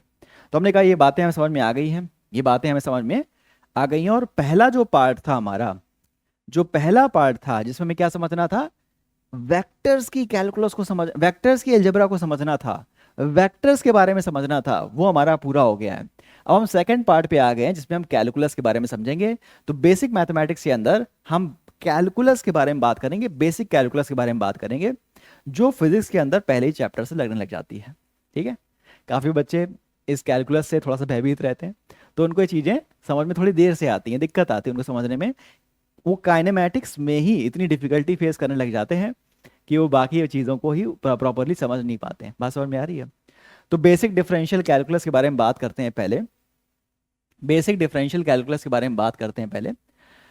स्टार्ट करेंगे मीनिंग ऑफ फंक्शन से, फंक्शन का मतलब क्या होता है, काफ़ी ज़रूरी बात। उसके बाद हम यहाँ पर आ जाएंगे, ये दोनों पार्ट करेंगे। डिफरेंशिएशन जब करते हो ना आप कैलकुलस में, बेसिकली फिजिक्स में उसका मतलब क्या है। कई बार फिजिक्स में आपको डिफरेंशिएशन अपनी तरफ से करना पड़ेगा, एग्जाम हॉल में मैं तो कोई टीचर तो नहीं आएगा आपको बताने ना कि भैया यहाँ डिफरेंशिएट कर देंगे। तो डिफरेंशिएशन हम क्यों करते हैं, what is the need of differentiation, what is the need of differentiation, वो हम यहां बात करने वाले हैं। What is the need of differentiation, वो बात हम यहां पर आज करने वाले हैं। आगे बढ़ेंगे, लेकिन आगे बढ़ने से पहले मैं आपको बता दूं कि वेदांतु आपके लिए लेकर के आया है एक बहुत ही बेहतरीन टेस्ट। ये टेस्ट है अपने आप को साबित करने का पूरे देश के स्तर पर। इसका नाम है मेगा वेदांतु स्कॉलरशिप टेस्ट, या शॉर्ट में बोलते हैं एमवी सैट। इसमें बहुत सारी अपॉर्चुनिटीज आपके लिए खुल जाएंगी। कई बार बच्चा ऐसा होता है ना कि हम घर में बैठे रहते हैं और हमें मोमेंटम को फॉलो करना पसंद होता है। मतलब अगर टेस्ट गवर्नमेंट नहीं कंडक्ट करा रही या कोई अपॉर्चुनिटी हमें ला के नहीं दी जा रही, तो हम अपनी तरफ से अपॉर्चुनिटी नहीं बनाते हैं। वहीं पर आप पाओगे कुछ लोग अपॉर्चुनिटीज को सीख करते हैं, खोजते हैं कि कहीं ना कहीं से अपॉर्चुनिटी मिले, और जो लोग अपॉर्चुनिटीज बनाते हैं दुनिया उनके लिए है। बात समझ में आ रही है? तो एमवी सैट का जो एग्जाम है आपके लिए ऐसी ही एक अपॉर्चुनिटी है, जिसमें आप अपने आप को साबित कर सकते हो। कैसे साबित कर सकते हो? मैंने कहा ये सेंटर्स हैं आपके पास, देश भर में बहुत सारे सेंटर्स हैं, चेन्नई, कोयम्बटूर, मदुरई, बहुत सारी जगहों पर सेंटर्स हैं। साउथ में इधर चले जाओ और नॉर्थ में हो तो इधर चले जाओ नीचे की तरफ। हर जगह आप जा करके एमवी सैट का टेस्ट दे सकते हो, फ्री है। क्या फायदा होगा? डिस्क्रिप्शन में लिंक भी है बाय द वे। लेकिन क्या फायदा होगा भैया? देखो 2 तारीख से 10 तारीख तक 4-5 दिन इस टेस्ट का होना है, लिख लो उसको अच्छे तरीके से। क्या फायदा होगा इस टेस्ट में? हमने कहा पहला फायदा तो ये होगा, हो सकता है कि आपकी पूरी कोचिंग फ्री हो जाए। स्कूल के भरोसे तो रहा नहीं जा सकता। काफी लोगों के लिए ये बात सत्य है, कुछ लोगों के लिए बात सत्य नहीं भी है, कई लोग बच्चे अच्छे अच्छे स्कूल में पढ़ते हैं, लेकिन ज्यादातर बच्चों के लिए बात सही है। तो हमने कहा पूरी कोचिंग फ्री, 100% स्कॉलरशिप मिल सकती है। इसके अलावा क्या मिल सकता है? मैंने कहा 5 दिन तक आपको बढ़िया किसी स्पेस रिसर्च प्रोग्राम में नेशनल लेवल पर ले जाया जाएगा, घुमाया जाएगा, आपका दिमाग एक्सप्लोर करने के लिए खुलेगा। आपको मिल सकता है क्या? 100% ऑफलाइन ऑनलाइन कोर्स में स्कॉलरशिप मिल सकती है, बता ही चुका हूँ। आप साथ में ड्रोन्स, स्मार्ट वॉचेस, ये सब भी जीत सकते हो। ठीक है, इसके अलावा 3 महीने का जो वेदांतु का इंस्टा सॉल्व ऐप है उसका सब्सक्रिप्शन पूरी तरीके से फ्री मिल जाएगा। कोई भी क्वेश्चन पूछो, कितना भी पूछो। ठीक है, और इस टेस्ट में जो भी आप रिजल्ट निकालोगे वो ऑल इंडिया लेवल पर आपको रिजल्ट मिलेगा उसका। बड़ी बात है, बड़ी बात है। तो ध्यान रखिए कि इस टेस्ट में परफॉर्म करके आप नेशनल लेवल पर अपने आप को प्रूव करोगे। ठीक है, आप अभी फ्री में इसके लिए रजिस्टर कर सकते हैं। चलिए आगे बढ़ते हैं। ठीक है, क्या मतलब है कैलकुलस का? तो हमें दो चीजें समझनी है, बेसिक डिफरेंशियल कैलकुलस और बेसिक इंटीग्रल कैलकुलस। चलिए स्टार्ट करते हैं बेसिक डिफरेंशियल कैलकुलस से। ठीक है, स्टार्ट करते हैं बेसिक डिफरेंशियल कैलकुलस से। ठीक है, फटाफट समझते हैं। सबसे पहली चीज आती है बच्चों, what is the meaning of a function. What is the meaning of a function? For example, अगर मैं कहूं कि किसी भी चीज के, जैसे फॉर एग्जाम्पल अगर मैं कहता हूं कि आपके जो मार्क्स हैं ना, मार्क्स पेपर में, बोर्ड एग्जाम में आपके जो मार्क्स आ रहे हैं, they are a function of, हमने कहा किस चीज की फंक्शन है? हमने कहा नंबर ऑफ क्वेश्चन जो आप सॉल्व करते हो। अगर आप ज्यादा प्रीवियस ईयर क्वेश्चन सॉल्व करते हो बोर्ड एग्जाम के, तो आपके जो मार्क्स हैं वो बढ़ेंगे। Number of previous year question एन पे डिपेंड करता है। हमने कहा टाइम पे भी डिपेंड करता है क्या? अगर हमारे स्टडी आवर्स टी से रिप्रेजेंट हो रहे हैं, तो स्टडी आवर अगर हम बढ़ाएंगे तो क्या मार्क्स बढ़ेंगे? हमने कहा हाँ, बढ़ेंगे। तो क्या marks are a function of number of questions that we are solving, and marks are a function of the amount of hours we are giving in. हमने कहा सब दोनों बातें सही हैं। तो फंक्शन होने का मतलब क्या है? कोई एक चीज किसी बहुत सारी चीजों का फंक्शन है। इसका मतलब क्या है कि ये चीज चेंज होगी अगर हम इनमें चेंजेस लाएं। अगर हम समय बढ़ा दें, ज्यादा पढ़ने लग जाएं या ज्यादा क्वेश्चन सॉल्व करने लग जाएं, तो हम इस चीज को फाइनली इफेक्ट करेंगे। फॉर एग्जाम्पल, अगर इक्वेशन लिखी है y is equals to 4x² plus 7z, तो भैया देखिए हम चाहते हैं y को चेंज करना। y को डायरेक्टली तो चेंज नहीं कर सकते, आप x को बढ़ाएंगे या घटाएंगे। x को अभी 2 रखेंगे तो y की एक वैल्यू आएगी, x को 3 रखेंगे y की दूसरी वैल्यू आएगी। तो y is a function of x as well as it's a function of z। अगर आप z को बढ़ाएंगे या घटाएंगे तो भी तो y की वैल्यू चेंज होगी। हमने कहा हाँ सर, ये बात समझ में आ रही है। तो y जो है बहुत सारी चीजों पर डिपेंड कर रहा है। y is a function of x and z both. Clear? आगे बढ़ेंगे। फिजिकल मीनिंग ऑफ डिफरेंशिएशन, क्या मतलब है डिफरेंशिएशन का, इसको समझते हैं। What is the meaning of differentiation? तो बेटा डिफरेंशिएशन हमको दो चीजें बताता है। डिफरेंशिएशन क्या बताता है? Instantaneous rate of change. Instantaneous rate of change, क्या मतलब है इसका? Rate of change. For example, for example, अगर मैं बात करूं कोई पार्टिकल डिस्प्लेसमेंट ट्रैवल कर रहा है, ठीक है, अगर कोई पार्टिकल अपनी जगह से मूव ही नहीं कर रहा, तो क्या उसकी पोजीशन चेंज होगी? हमने कहा अगर मान लीजिए एक्स एक्सिस ये है, वाई एक्सिस ये, और एक पार्टिकल यहां पर रुका हुआ है, सदा सदा के लिए पार्टिकल यहां रुका हुआ है, तो क्या इसमें कोई वेलोसिटी है? हमने कहा नहीं। ये पार्टिकल अभी एक्स की एक पोजीशन पर है, एक्स इक्वल्स टू ए पर है, और ये इसकी पोजीशन चेंज नहीं हो रही, तो क्या इसमें कोई वेलोसिटी? हमने कहा नहीं, इसकी वेलोसिटी जीरो है। ये पार्टिकल भागने लग जाता है, ठीक है, अभी ये पार्टिकल भगेगा तो क्या इसका एक्स कोऑर्डिनेट चेंज होगा? हमने कहा हाँ सर। अगर एक्स कोऑर्डिनेट धीरे धीरे चेंज हो रहा है, 2 मिनट बाद में आ गया तो पार्टिकल यहाँ है, फिर 3 मिनट बाद गया यहाँ है, लेकिन अगर वहीं पर एक क्या हो रहा है, पार्टिकल फटाफट चेंज हो रहा है, अगले सेकंड यहाँ, अगले सेकंड यहाँ, तो वेलोसिटी ज्यादा है। यानी इसका एक्स कोऑर्डिनेट, इसका पोजीशन कितना तेजी से चेंज हो रहा है, रेट ऑफ चेंज है कितना ज्यादा है, रेट ऑफ चेंज कितना ज्यादा है, ये बताएगा कि पार्टिकल कितना तेज चल रहा है। इसीलिए हम बोलते हैं जो वेलोसिटी ऑफ अ पार्टिकल है that is rate of change of dx by dt, rate of change of displacement, rate of change of position आप कह सकते हो। वेलोसिटी क्या है? Rate of change of position. और ये कहने का तरीका क्या है? dx by dt, dx by dt, rate of change of this thing dx by dt, ठीक है, कैसे पोजीशन x जो है टाइम के साथ चेंज हो रही है, ये बताने का तरीका है dx बाई dt, ये बताने का तरीका है डिफरेंशिएशन। क्लियर है? हमने कहा सर बात समझ में आ रही है। तो डिफरेंशिएशन से हमें क्या पता चलता है? Instantaneous rate of change of something. For example, particle, किसी वायर में चार्जेस बह रहे हैं, चार्जेस बह रहे हैं, ठीक है, अब वो चार्ज जल्दी जल्दी बहेंगे तो उसमें ज्यादा करंट होगी, अगर चार्ज धीरे धीरे बहेंगे तो उसमें कम करंट होगी। तो करंट जो है ना, that is equals to rate of flow of charge D Q by D T. Current is what? Rate of flow of charge. जितना जल्दी चार्जेस फ्लो करेंगे उतना ज्यादा करंट होगा वायर में। बात समझ में आ रही है? हमने कहा हाँ सर ये बात समझ में आ रही है। आगे बढ़ेंगे, ठीक है। तो डिफरेंशिएशन क्या बताता है? रेट ऑफ चेंज बताता है। दूसरी चीज क्या बताता है डिफरेंशिएशन? दूसरी चीज क्या बताता है डिफरेंशिएशन? दूसरी चीज हमको बताता है स्लोप ऑफ समथिंग। क्या मतलब है इसका? देखो, समझिएगा इस बात को, समझिएगा इस बात को। अगर मैं कहूं कि पार्टिकल, या यहां पे ऐसे नहीं दिखाते हैं, ठीक है, अगर मैं कहूं कि पार्टिकल का डिस्प्लेसमेंट टाइम ग्राफ कुछ इस तरीके से है, ठीक है, पार्टिकल का जो डिस्प्लेसमेंट है टाइम के साथ कैसे चेंज हो रहा है, कुछ इस कर्व के अकॉर्डिंगली चेंज हो रहा है, ठीक है। हमने कहा सर बात समझ में आ रही है। अब dx बाई डी टी अगर मैं निकालूंगा तो मुझे क्या मिलेगा? देखो, dx by D T at this location, इस समय पर dx बाई डी टी क्या बताएगा? मुझे बताएगा इस टाइम पर ग्राफ का slope. dx by D T x T curve में, dx बाई डी टी क्या बताएगा? x और t के बीच अगर मैं ग्राफ बनाऊं तो उसका किसी समय पर स्लोप बताएगा जो कि वेलोसिटी है। dx बाई डी टी क्या है? वेलोसिटी। तो एक्स टी कर्व में किसी पॉइंट पर अगर मैं dx बाई डी टी निकाल रहा हूं, मतलब टाइम की उस वैल्यू पर, टाइम की उस वैल्यू पर जहां मैंने स्लोप निकाला है, मुझे क्या मिल रहा है? वेलोसिटी। टाइम की उस वैल्यू पर मुझे क्या मिल रहा है? वेलोसिटी। टाइम की उस वैल्यू पर मुझे क्या मिल रहा है? वेलोसिटी। अब आगे देखो, यहां पर देखो, अगर मैंने स्लोप को बनाया ऐसे, अगर मैंने यहां पर बनाया स्लोप को ऐसे, तो क्या बनेगा भैया? देखो, यहां पर अगर मैंने स्लोप को ऐसे बनाया तो dx बाई डी टी अगर मैं यहां निकालता हूं तो मुझे यहां क्या मिल जाएगी? Velocity. dx by D T यहां निकालता हूं तो क्या बन जाएगा? वेलोसिटी। आगे बढ़ेंगे, डिफरेंशिएशन ऑफ कॉमन फंक्शन, ठीक है, डिफरेंशिएशन ऑफ कॉमन फंक्शन समझते हैं। देखो क्या बताता है, अगर कोई नंबर कांस्टेंट है तो उसका डिफरेंशिएशन जीरो होगा, y अगर कांस्टेंट है तो उसका डिफरेंशिएशन जीरो होगा।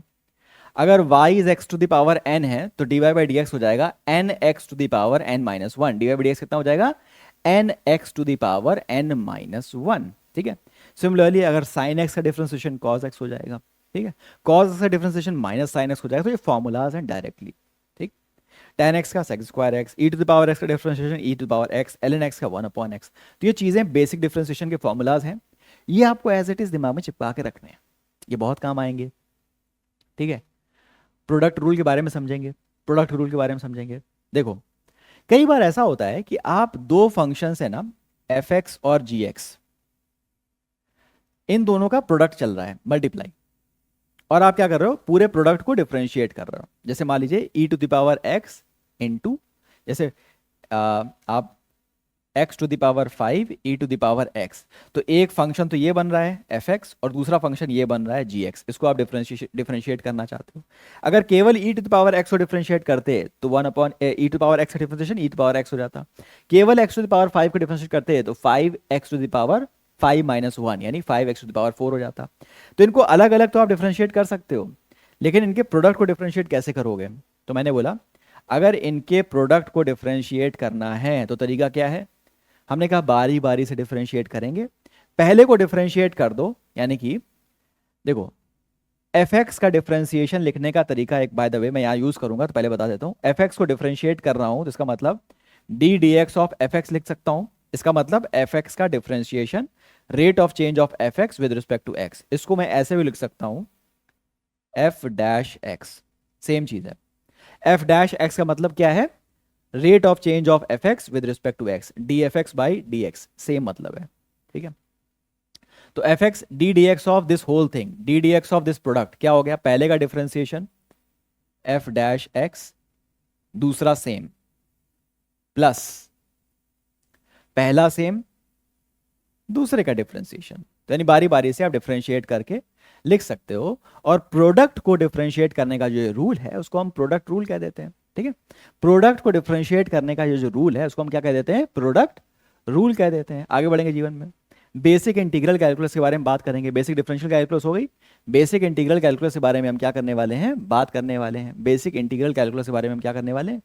बात करने वाले हैं। फटाफट इसके बारे में बात कर लेते हैं। बेसिक इंटीग्रल कैलकुलस क्या है? Physical meaning of integration, differentiation. अब देखो जिस तरीके से हमने डिफरेंशिएशन का बेसिक मतलब समझा, डिफरेंशिएशन क्या बता रहा है? कितना जल्दी कौन सी चीज बदल रही है। इंटीग्रेशन भी हमें यही बता रहा है। इंटीग्रेशन हमको ऐसी एक सिमिलर चीज बता रहा है, रेट ऑफ चेंज नहीं, एक सिमिलर चीज बता रहा है, उसका नाम कुछ और है, वो मैं बताता हूं आपको। वो क्या है? फिजिकल मीनिंग ऑफ इंटीग्रेशन, ये हम सीखेंगे। डेफिनेट एंड इनडेफिनेट इंटीग्रल, ये हम सीखेंगे। और स्टैंडर्ड फॉर्मूलाज जो है इंटीग्रेशन के, उसकी लिस्ट मैं आपको दे दूंगा। ये तीन चीजें आपको समझ लेनी है। इनका इस पूरी पीडीएफ को आपको डाउनलोड कर लेना है, आपके बहुत काम की आने वाली है। अगले ही लेक्चर जो काइनेमैटिक्स का मोशन इन स्ट्रेट लाइन है ना, वहां से ये चीजें काम की हो जाएंगी। ठीक है, आगे बढ़ेंगे।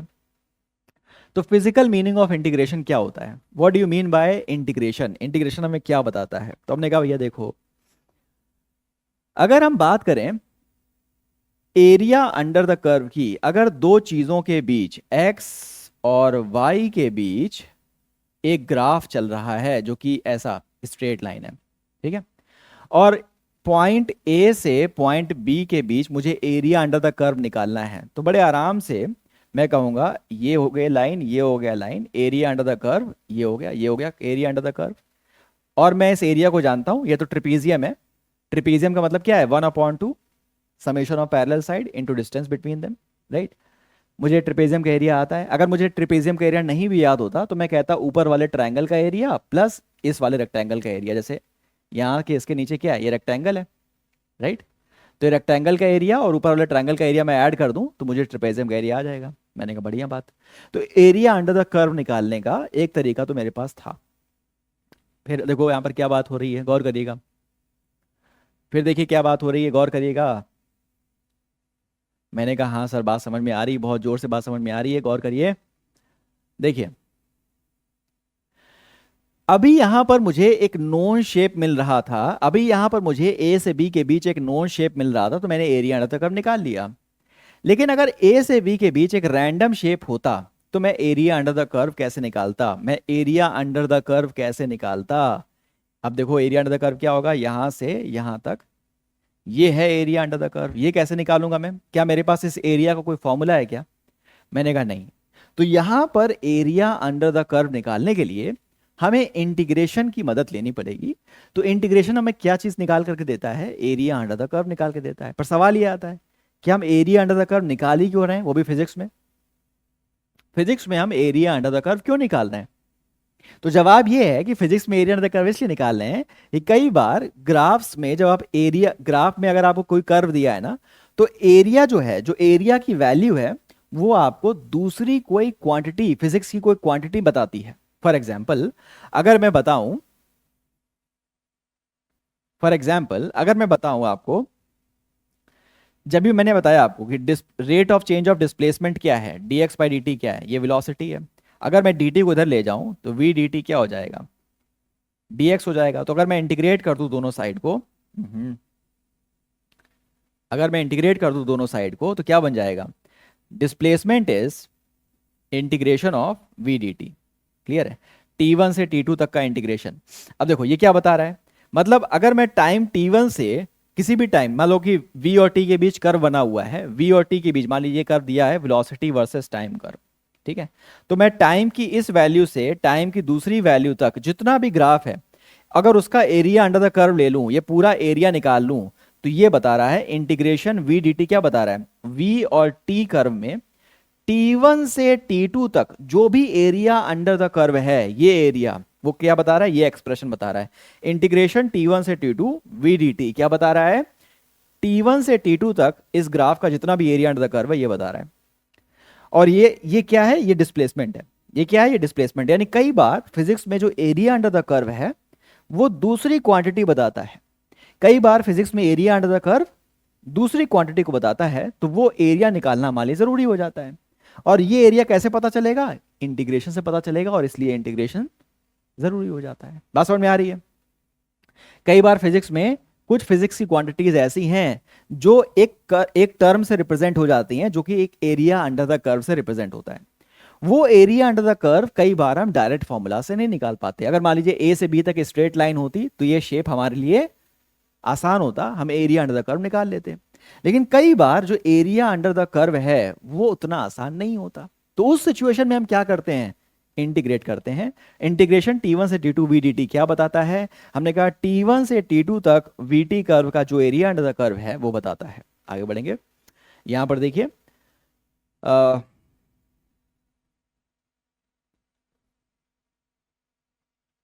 एरिया अंडर द कर्व बताता है। अब कुछ फॉर्मूलाज हैं इंटीग्रेशन के, उन फॉर्मूलाज की एक लिस्ट है यहाँ पर, ठीक है। ये मैंने एक बुक से, एक अच्छी किताब से मैंने स्क्रीनशॉट लेकर के लगा दिए हैं। एक बार ज़रूर देखिएगा कि इसमें कोई भी प्रिंटिंग मिस्टेक ना हो, क्योंकि बुक वाले भी प्रिंटिंग मिस्टेक कर सकते हैं। तो एक बार देख लीजिएगा अपनी किताब से, कहीं से भी कुछ स्टैंडर्ड फार्मूलाज अपने पास लिख के ज़रूर रखिएगा, ठीक है।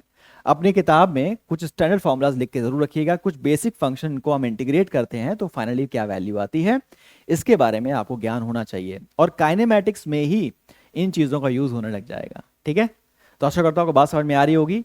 और फाइनली जाते जाते मैं आपको फिर से एक बार रिमाइंड कर देना चाहता हूँ कि एमवी सेट एक ऐसी अपॉर्चुनिटी है मेरे बच्चों, एमवी सेट एक ऐसी अपॉर्चुनिटी है जो आपके लिए खास तौर से बनाई गई है वेदांतु के बेहतरीन मैनेजमेंट और बेहतरीन टीचर्स के द्वारा।